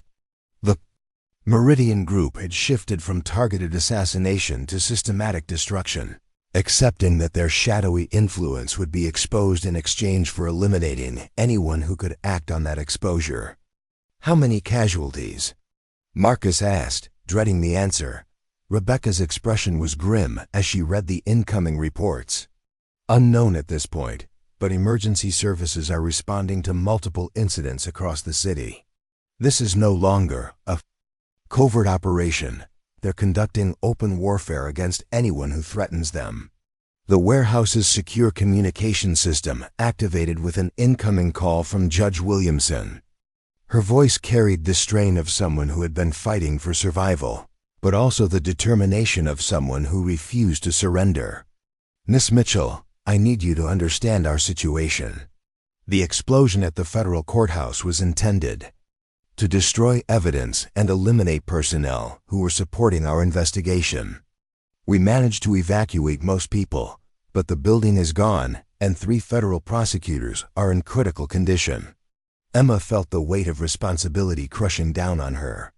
By warning the judge, by trying to build a coalition of resistance, she had escalated a shadow war into open violence that was now claiming innocent lives. Your Honor, I'm sorry. We never intended. Don't apologize, Judge Williamson interrupted sharply. These people have been committing murder and corruption for decades. The only difference now is that they're doing it openly instead of hiding behind false accidents and mysterious disappearances. Detective Morrison's voice joined the conference call, his tone reflecting both anger and determination. My precinct is gone, but my evidence files were stored in multiple locations. More importantly, the attack on a police facility has triggered federal responses that the Meridian Group can't control or suppress. Dr. Harper added her voice from what sounded like a mobile location. The chemical leak at my office was intended to destroy tissue samples and forensic evidence. But I've been keeping backup materials in a secure location outside the city. Their attack actually helps prove that someone was desperate to destroy evidence of systematic murder. Thomas Chun's voice carried the analytical calm of someone who dealt with financial crimes. The good news is that their open attacks have triggered automatic federal responses that they can't influence through normal corruption channels. Banking regulations, insurance investigations, federal disaster declarations. There are systems in place that activate when this level of violence occurs. Emma began to understand what the Meridian Group had failed to anticipate. Their shadow influence worked when they could operate quietly, using corruption and intimidation to avoid scrutiny. But open warfare against federal facilities and law enforcement agencies triggered response protocols that were designed to function independently of normal political channels. They've made a strategic error, she realized aloud. By escalating to open violence, they've forced the federal government to respond in ways they can't control through their normal corruption networks. Sarah's monitoring equipment confirmed this assessment. I'm seeing communications indicating panic in their leadership. They're trying to shut down Protocol 9, but the tactical teams they activated are no longer responding to Central Command. Marcus understood the business implications immediately. They've lost control of their own operation. The cleanup crews they sent to handle this quietly have gone rogue and are now conducting unauthorized operations. Rebecca's journalistic contacts were providing real-time updates that painted a picture of a city under siege. Federal agents are responding to what they're treating as coordinated terrorist attacks on government facilities. Military personnel are being activated to support law enforcement. This is no longer a criminal investigation. It's being treated as a national security emergency. The warehouse's proximity to the port district suddenly became advantageous as military helicopters began circling overhead, their searchlights sweeping the industrial area. Instead of hiding from federal authorities, Emma's team found themselves in the position of potential allies to the legitimate forces responding to the crisis. "We need to surrender ourselves to federal custody," Maria said, her prosecutorial experience helping her navigate the complex legal situation they now faced. "But we need to do it in a way that ensures our evidence reaches the right people and that we're protected from corrupt elements within the system." Emma was coordinating with Judge Williamson to arrange a surrender that would maximize their chances of survival and successful prosecution of the Meridian Group when Sarah's equipment detected something that changed their priorities entirely. "I've found Dr. Foster," Sarah announced, her voice tight with urgency. "She's being held at a Meridian Group facility less than 5 miles from here. But they're preparing to execute her and destroy all evidence of their operations." The discovery transformed their situation once again. Instead of simply trying to survive and expose the conspiracy, they now faced a rescue mission that would require them to assault a fortified Meridian Group stronghold. "How many guards?" Emma asked, her military training automatically assessing the tactical situation. "Unknown, but the facility was designed to hold multiple prisoners. If Dr. Foster is there might be other captives as well." Marcus felt the businessman in him calculating odds and resources, but the man who had fallen in love with Emma Mitchell decades ago made the decision for him. "We go get her." Emma looked at him with an expression that mixed surprise, admiration, and deep affection. "Marcus, this isn't your fight. You've already risked everything to help us. No one would blame you for walking away now." "Yes, they would," Marcus replied simply. "I would blame me. 10 years ago, I lost you because I wasn't there when you needed me most. I'm not making that mistake again." The warehouse that had been their refuge was about to become their launching point for the most dangerous mission any of them had ever attempted. Outside, Seattle burned with the fires of open warfare between criminal organizations and federal forces. Inside, 5 people who had already lost everything prepared to risk their lives one more time to save someone they had never met. The Shadow War had become a real war, and the final battle was about to begin. The Meridian Group facility sat like a fortress of glass and steel in the industrial district south of Seattle, disguised as a legitimate shipping and logistics company. Through the scope of her rifle, Emma studied the building's security features from their position on an overlooking hillside. Motion sensors, reinforced entry points, and guards who moved with military precision, everything designed to keep secrets buried and captives contained. "Beacon Industries," Sarah read from her laptop, which was running facial recognition software on the guards they could observe. "Officially, they handle import-export operations for Asian markets. Unofficially, it's where the Meridian Group processes their highest-value prisoners before transferring them to permanent facilities." Marcus crouched beside Emma, studying the building through binoculars that had cost more than most people's cars. His restaurant empire had taught him to analyze complex operations, but this was unlike any business challenge he had ever faced. "How many people do you think are inside?"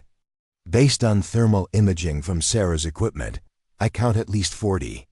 "Heat signatures," Rebecca reported, having positioned herself with a view of the building's rear approaches. "But some of those could be captives rather than guards."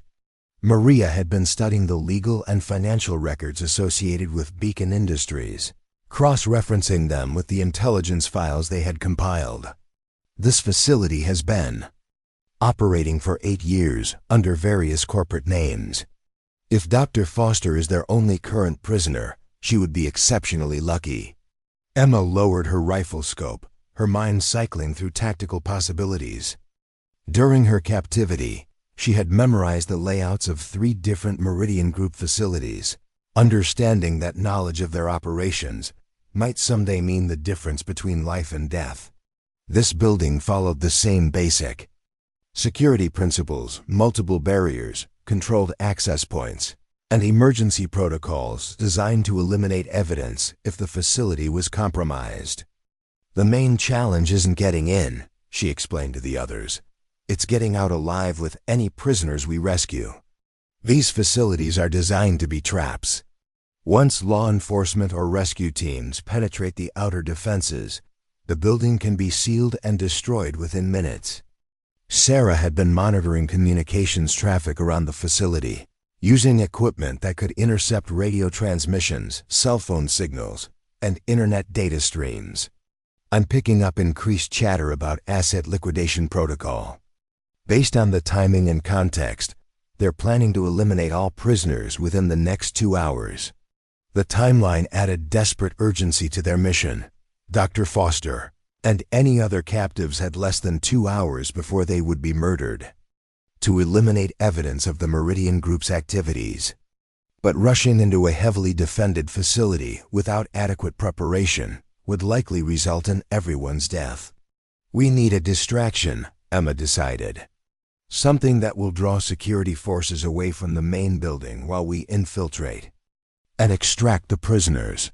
Marcus had been studying the industrial complex surrounding the Beacon Industries building, his business experience helping him understand the infrastructure and operational patterns. "There's a chemical processing plant 2 blocks away. If we could trigger their emergency protocols, it would force evacuation of the entire area and bring federal hazmat teams to the scene." Rebecca shook her head. "Too many innocent casualties. The workers in that plant don't deserve to be put at risk because of this war. What about the shipping containers?" Maria suggested, pointing to the massive freight yard adjacent to the Meridian Group facility.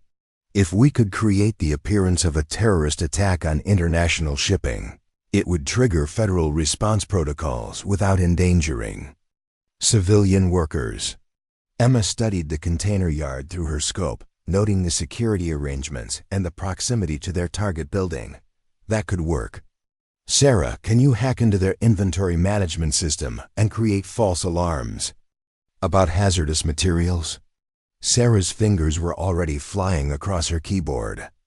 "Give me 10 minutes and I can make it look like radioactive materials have been stolen from shipping containers bound for medical facilities.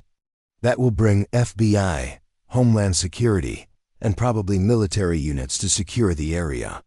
The plan began, taking shape with the kind of desperate creativity that came from having no good options and limited time.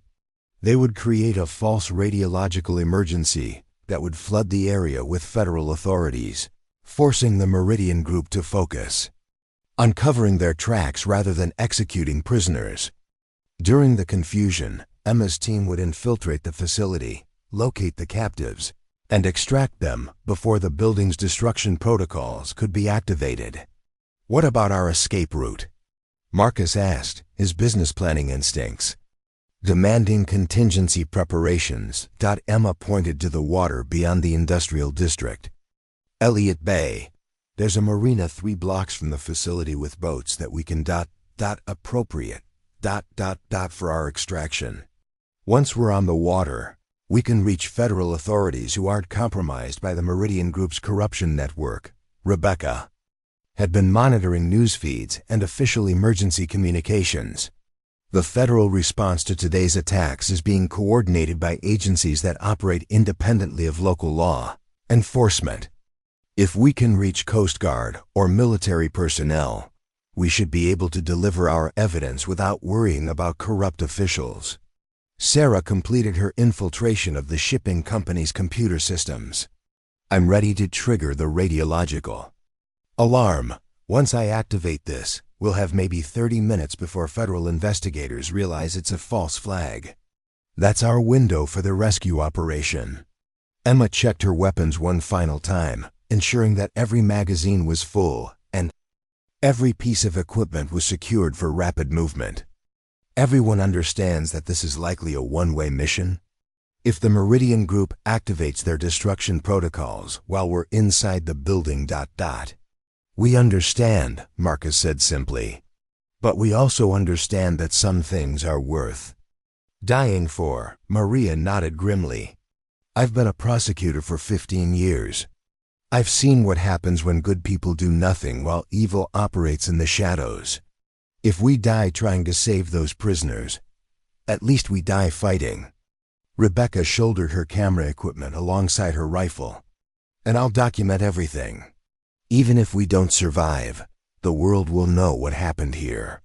Sarah initiated the false radiological alarm at exactly 7:43 p.m. Within minutes, emergency. Services began responding to reports of stolen radioactive materials, and federal agencies activated protocols designed to contain potential terrorist attacks involving weapons of mass destruction. The effect on the Meridian Group facility was immediate and dramatic. Sarah's monitoring equipment showed frantic communications as security personnel tried to determine whether they were facing a genuine radiological emergency or some kind of elaborate law enforcement operation. They're evacuating non-essential personnel, Sarah reported, watching the thermal signatures moving within the building. But they're also activating lockdown procedures. Once we go in, we won't be able to get out the same way. Emma had anticipated this, having experienced similar lockdown protocols during her years of captivity. The building will have emergency exits that can only be opened from the inside. We go in through the main entrance during the confusion, locate the prisoners, and exit through routes that the security systems can't control. The team moved down from their observation position toward the facility, using the industrial landscape for concealment as federal emergency vehicles began arriving in response to the radiological alarm. The cacophony of sirens and the bright lights of emergency response created perfect cover for their approach. Marcus found himself moving with a fluidity that surprised him, his body adapting to the tactical requirements despite his lack of military training. The months of stress and preparation had transformed him from a comfortable businessman into someone capable of operating in the most dangerous circumstances. They reached the facility's perimeter as federal authorities were establishing a security cordon around the entire industrial district. Emma led them through a gap in the fence that she had identified during their reconnaissance, bringing them into the compound just as security guards were being redeployed to deal with the apparent radiological emergency. The main building's lobby was in chaos as personnel tried to implement lockdown procedures while also preparing for potential federal inspection. Emma's team entered through a service door that Sarah had unlocked remotely, finding themselves in a maintenance corridor that provided access to the building's interior without passing through monitored areas. "Prisoners are being held on the 3rd floor, Sarah whispered, monitoring the building's internal communications through equipment she had concealed throughout the structure. But they're preparing to move them to what they call disposal level B in the basement. Emma felt her blood run cold. Disposal level B was where the Meridian Group eliminated prisoners who had outlived their usefulness. If Dr. Foster and the other captives were moved to that location, rescue would become impossible. They climbed through maintenance shafts and utility corridors, avoiding the main hallways where security cameras and motion sensors would detect their presence. The building's construction followed patterns Emma recognized from her years of captivity, designed to confuse and disorient prisoners while providing maximum control for their captors. On the 3rd floor, they found what they were looking for: a corridor lined with reinforced doors, each equipped with electronic locks and monitoring systems. Through small windows in the doors, they could see the faces of women who had been stolen from their lives, just as Emma had been stolen from hers. Dr. Foster was in the 4th cell, barely conscious but alive. Through the window, Emma could see that she had been beaten and drugged, but her eyes still held the spark of defiance that had made her a target for elimination.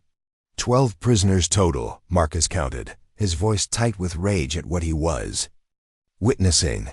"How do we get them out?" Sarah was already working on the electronic locks, her hacking skills adapted to the physical security systems used by the Meridian Group. "Give me 5 minutes and I can open all the doors simultaneously. But once I do, alarms will activate throughout the building." Emma positioned herself to cover the corridor approaches, knowing that they would have only minutes before security forces responded to the mass escape. "Do it. We came here to save lives, not to play it safe." The locks disengaged with soft electronic beeps, and doors began opening throughout the prisoner corridor. Women emerged cautiously, their faces showing the kind of wariness that came from months or years of captivity. Some were barely able to walk, while others moved with the careful alertness of people who had never stopped planning their escape. "Dr. Foster," Emma called softly, entering the cell where the forensic accountant was struggling to stand. "We're here to get you out. Can you walk?" Dr. Foster's eyes focused on Emma's face with difficulty, but recognition dawned slowly. You're Emma Mitchell, the lawyer who disappeared. They said you were dead." "I got better," Emma replied, grimly, helping the other woman to her feet. "Right now we need to focus on keeping you alive long enough to testify about what you've discovered." The building's alarm systems activated as Sarah had predicted, filling the corridors with flashing lights and electronic warnings. But instead of security guards rushing to contain the escape, Emma's team heard something that changed their entire tactical situation. "Federal agents, this building is surrounded. Everyone inside has 30 seconds to surrender." The radiological emergency had provided cover for a legitimate federal raid on the facility. Instead of fighting their way out against Meridian Group security, Emma's team found themselves caught between approaching federal agents and whatever destruction protocols the criminal organization might activate. "This way," Emma directed, leading the rescued prisoners toward the emergency exits she had identified during her planning. "We need to reach federal custody before the Meridian Group decides to eliminate all evidence by destroying the building." But as they reached the stairwell that would take them to ground level, Sarah's monitoring equipment detected the activation of systems that made Emma's blood freeze. "They're initiating building destruction protocols," Sarah announced, her voice cutting through the chaos. "We have maybe 3 minutes before this entire structure comes down." The rescue mission had become a race against time, with 12 freed prisoners, 5 rescuers, and an unknown number of federal agents trying to evacuate a building that was about to be destroyed by the same criminals who had built it as a prison. Emma had survived 10 years of captivity by never giving up hope, even in the darkest moments. Now leading a group of rescued prisoners toward uncertain safety, she discovered that hope was sometimes indistinguishable from desperation, the final test of everything they had fought. A war was about to begin, the stairwell filled with smoke as Emma led 12 rescued prisoners and her team toward the building's emergency exits. Above them, the Meridian Group's destruction protocols were systematically compromising structural supports, turning their former prison into a controlled demolition site. The acrid smell of thermite and plastic explosives mixed with the building's ventilation system created a toxic atmosphere that burned their lungs with each breath. "Stay low, keep moving," Emma commanded, her voice cutting through the chaos as federal agents' voices echoed from multiple floors. The building shuddered around them as support beams began failing according to carefully engineered sequences designed to bring down the entire structure, while minimizing evidence of what had occurred inside. Dr. Foster stumbled beside Marcus, her legs still weak from whatever drugs her captors had used to keep her compliant. "The files," she gasped, clutching at his arm with desperate strength. "I hid copies of everything. Financial records, communication logs, lists of compromised officials. They're in a safe deposit box registered under my sister's name." Marcus helped support her weight while Emma cleared the path ahead, her rifle ready for any security personnel who might still be attempting to prevent their escape. "Where's the bank?" he asked. "First National, downtown branch. Box 2847. The key is..." Dr. Foster's words were cut off as an explosion above them sent debris cascading down the stairwell. Sarah pulled Rebecca against the wall just as a concrete chunk crashed where she had been standing. "Building's coming down faster than predicted," Sarah reported, consulting the tablet that displayed her monitoring of the destruction protocols. We've got maybe 90 seconds before structural collapse becomes irreversible. Emma reached the emergency exit door and found it sealed by the building's lockdown systems. The electronic lock showed a red indicator that meant the door could only be opened by authorized personnel with proper access codes. But Sarah was already connecting her portable equipment to the door's control system. 30 seconds, Sarah muttered, her fingers flying over her keyboard as she attempted to bypass security protocols while the building literally collapsed around them. The system's fighting back, implementing countermeasures I haven't seen before. That's when they heard the voices on the other side of the door, federal agents who had reached the same exit and were attempting to breach it from the outside.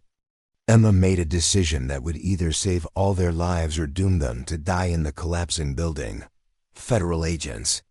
She shouted through the reinforced door. We have rescued prisoners inside. 12 women held captive by the Meridian Group. We need immediate evacuation assistance. The response came back instantly. Stand away from the door. We're using explosive charges to breach. Emma herded the rescued prisoners away from the door, just as federal agents detonated shaped charges that blew the emergency exit off its hinges.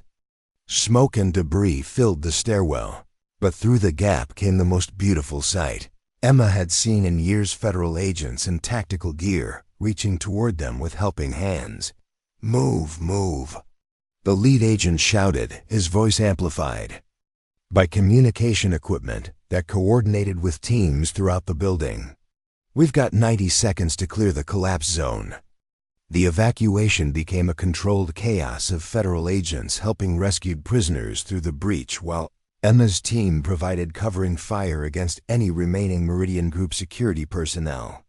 Marcus found himself carrying Dr. Foster in his arms, her weight surprisingly light after months of inadequate nutrition.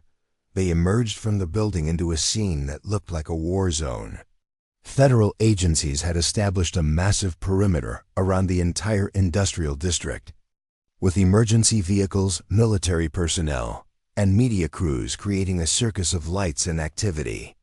The radiological alarm had triggered responses from agencies that operated independently of local corruption, bringing resources that the Meridian Group couldn't influence or control. Medics, Emma called out as soon as they were clear of the building. We have rescued prisoners who need immediate medical attention. Paramedics rushed forward with stretchers and medical equipment, beginning triage assessments of the 12 women who had just been freed from captivity. Dr. Foster was conscious but disoriented, while several other prisoners showed signs of systematic abuse and drugging that would require extended medical care. The Beacon Industries building came down exactly 97 seconds after they cleared the emergency exit. The collapse was perfectly controlled, bringing down 40 floors of concrete and steel into a neat pile that would make evidence recovery nearly impossible. But the Meridian Group's careful planning hadn't anticipated that their prisoners would be evacuated before the destruction protocol was completed. Special Agent Jennifer Walsh approached Emma as medical personnel worked on the rescued prisoners. Walsh's FBI credentials and tactical gear marked her as someone with significant authority, but her expression was more concerned than suspicious. Ms. Mitchell, I'm Special Agent Walsh, FBI Counterintelligence Division. We've been tracking the Meridian Group's activities for 6 months as part of a joint task force investigating systematic corruption in federal agencies. Your intelligence files have been invaluable to our investigation. Emma felt a combination of relief and wariness. After years of captivity and months of being hunted, the idea of trusting federal authorities felt almost impossible. How do we know you're legitimate? The Meridian Group has corrupted officials at every level of government. Walsh anticipated this question, producing a secured communication device that connected directly to FBI headquarters in Washington. Director Harrison wants to speak with you personally. This is a direct encrypted line, that bypasses all local and regional communication networks. The voice that came through the device carried the authority of the nation's top law enforcement. "Official, Ms. Mitchell, this is FBI Director Harrison. I want you to know that your evidence has triggered the largest corruption investigation in federal history. We've been planning coordinated arrests of compromised officials for weeks, waiting for enough evidence to ensure successful prosecutions." Emma found herself speaking directly to the head of the FBI while standing in the rubble of a building that had been destroyed to hide evidence of criminal conspiracy. The surreal nature of the situation was overwhelming after so many months of hiding and fighting. "Director Harrison, we have evidence of murders, human trafficking, political corruption, and systematic infiltration of government agencies. But we also have rescued prisoners who need protection and medical care.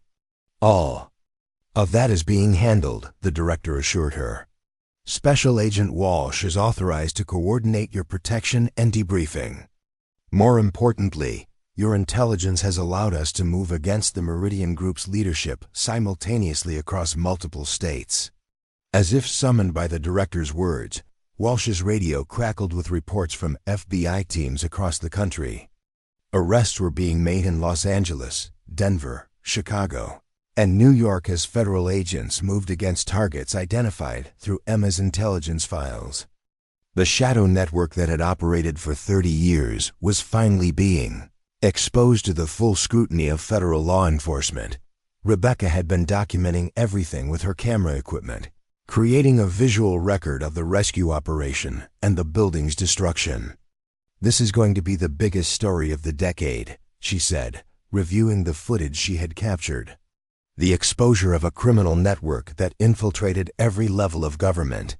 Maria approached Emma with a legal document that she had been preparing during their months of planning. "I've drafted federal witness protection requests for all of us, plus the rescued prisoners. Given the scope of this conspiracy, we're going to need long-term security until all the trials are completed."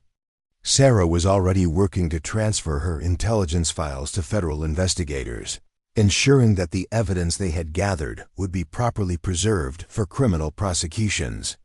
The communications intercepts alone will support dozens of indictments. "We've documented everything from murder-for-hire contracts to political bribery schemes." Dr. Foster was loaded into an ambulance, but she managed to grab Emma's hand before the medical team could take her away. "Thank you," she whispered, her voice carrying the weight of someone who had expected to die in captivity. "I never thought anyone would come for us." Emma squeezed her hand gently. "No one gets left behind. That's a promise I made to myself during my own captivity." Special Agent Walsh began coordinating their transfer to a secure federal facility, where they could be debriefed while remaining under protection. "We have a lot to discuss," she told Emma's team. "Your intelligence has exposed corruption networks in agencies we never suspected were compromised." Marcus stood beside Emma as federal agents and medical personnel worked around them, the immediate crisis finally beginning to resolve into something manageable. "What happens now?" he asked, the businessman in him already planning for whatever came next. Emma looked around at the rescued prisoners receiving medical care, at the federal agents who were finally taking action against the criminal network, at the rubble of the building where so many women had been held captive. For the first time in years, she felt something that had been absent from her life for far too long. Hope. "Now we make sure this never happens again," she said simply. "We testify, we help prosecute every criminal we can identify, and we build systems to protect people who can't protect themselves." The radiological emergency vehicles were beginning to stand down as federal investigators confirmed that the alarm had been a false flag operation. But the response it had triggered had accomplished something that no amount of careful planning could have achieved. It had brought legitimate federal resources to bear against a criminal network that had previously operated with impunity. As they were escorted to federal vehicles for transport to a secure location, Emma reflected on the journey that had brought her from a terrified captive to someone who had helped bring down one of the largest criminal conspiracies in American history. The woman who had knocked on Marcus's door just days ago, desperate and broken, had found the strength to fight back against the people who had stolen 10 years of her life.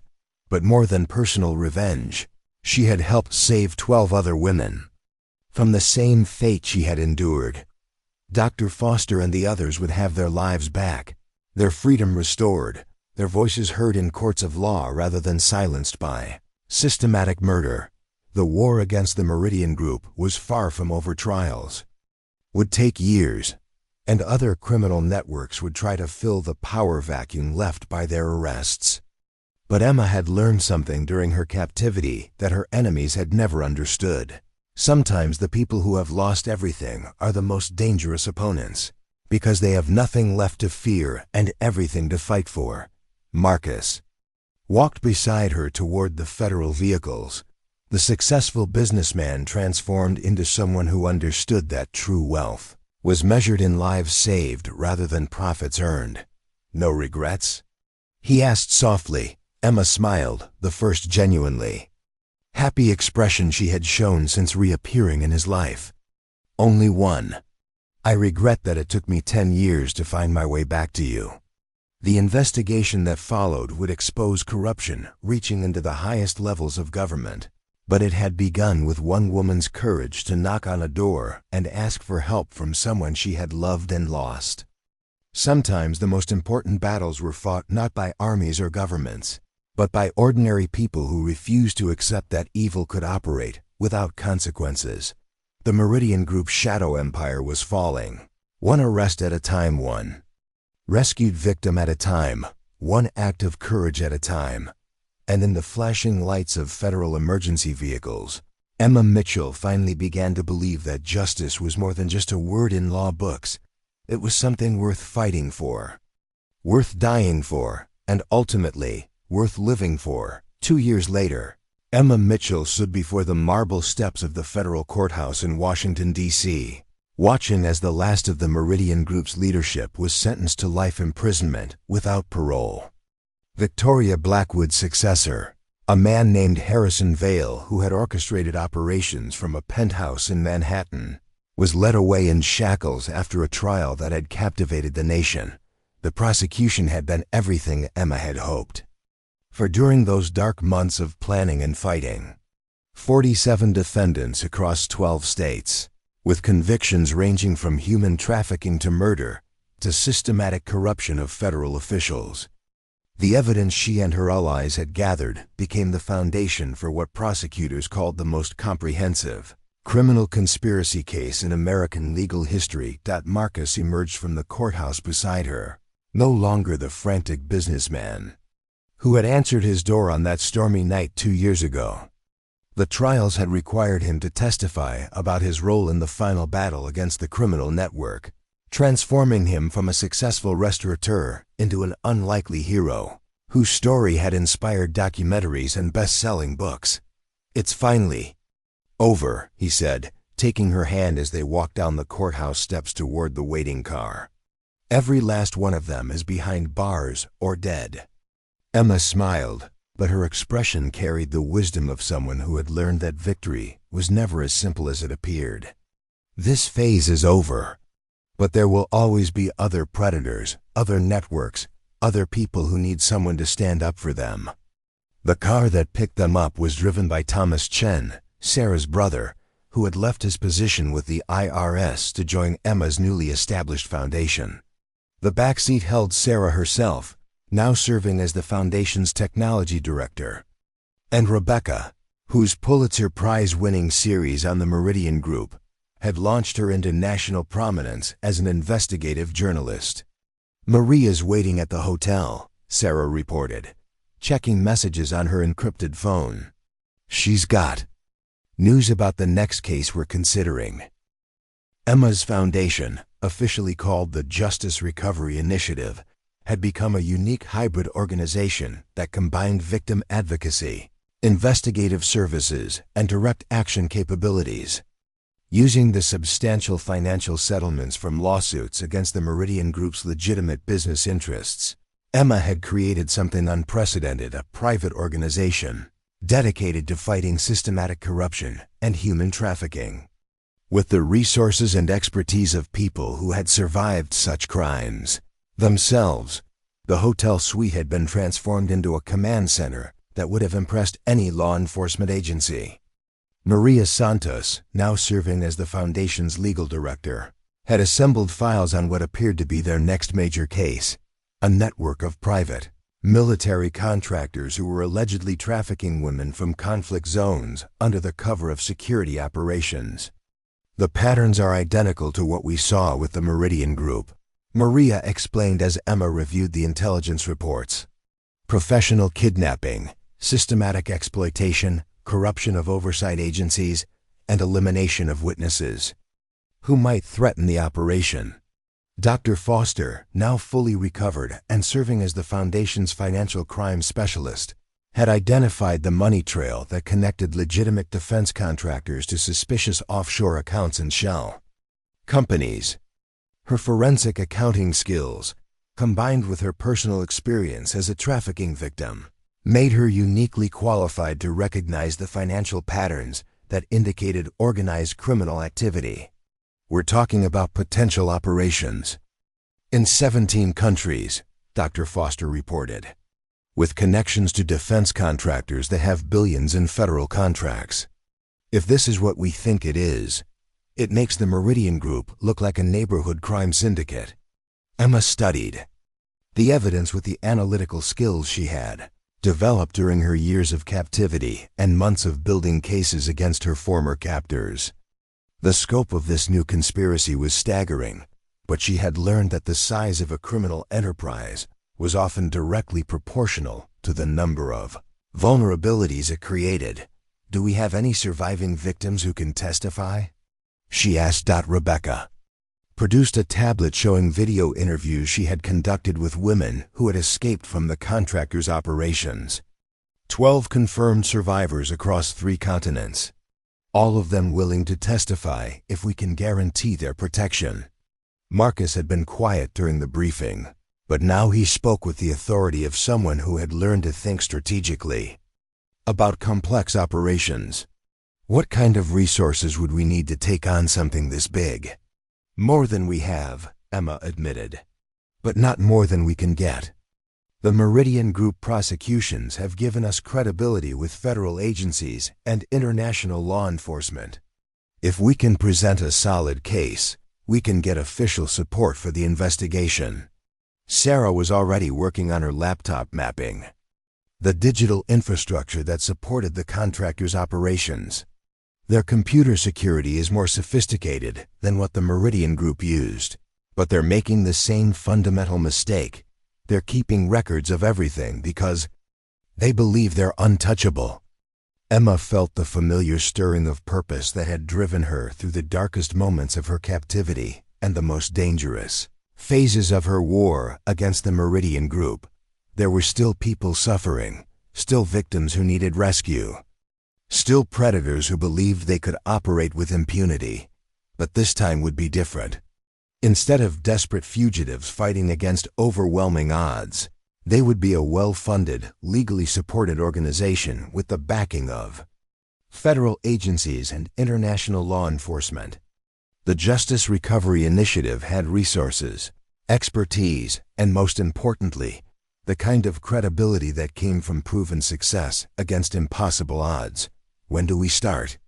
Emma asked. Maria smiled, pulling out a stack of legal documents that would formalize their next investigation. We already have. Federal prosecutors in Virginia have agreed to provide legal immunity and investigative support. The State Department has opened channels for international cooperation, and the Defense Department has authorized us to review contracts and personnel records for any companies we identify as suspicious. The war against the Meridian Group had ended with complete victory, but it had also revealed the scope of organized criminal activity that operated in the shadows of legitimate institutions. Emma's foundation represented a new approach to fighting such crimes, using the expertise of survivors, the resources of successful prosecutions, and the credibility that came from proven results. As evening settled over Washington, D.C., Emma and Marcus walked along the Potomac River, leaving behind the command center and the planning sessions for a few hours of private conversation. The woman who had appeared at his door in rags and desperation had become a national figure whose story inspired hope for countless victims of organized crime. Do you ever wonder what would have happened if you hadn't opened that door? Emma asked, watching the lights of the city reflect on the water. Marcus considered the question seriously. I try not to think about it, but I know that I would have spent the rest of my life successful, wealthy, and completely empty. Meeting you again didn't just save your life, it gave mine meaning. Emma stopped walking and turned to face him, her expression carrying the kind of complete honesty that had sustained her through years of unimaginable hardship. I love you, Marcus Whitmore. I loved you when we were children dreaming of escaping Riverside Heights. I loved you during the 10 years when I thought I would never see you again. And I love you now when we have the chance to build something together that will outlast both of us. Marcus pulled a small velvet box from his pocket, opening it to reveal a diamond ring that caught the light from the street lamps along the river. Then marry me, Emma Mitchell. Not because of what we've been through, but because of what we can build together. Emma's yes was lost in their kiss, but the ring that slipped onto her finger spoke of promises that had survived a decade of separation, months of warfare, and 2 years of rebuilding broken lives. They had found their way back to each other, across time and tragedy, and they had discovered that some love stories were strong enough to survive anything the world could throw at them. The Justice Recovery Initiative would continue its work, fighting battles that law enforcement agencies couldn't fight and saving victims that traditional institutions couldn't reach. But Emma Mitchell had learned something during her journey from captivity to freedom that would sustain her through whatever challenges lay ahead. Sometimes the most important victories were not the ones that made headlines or changed laws, but the ones that restored hope to people who had forgotten what it felt like to be loved, protected, and valued for who they were rather than what they could provide. The ragged woman who had begged at Marcus's door had become someone who would never again have to beg for anything.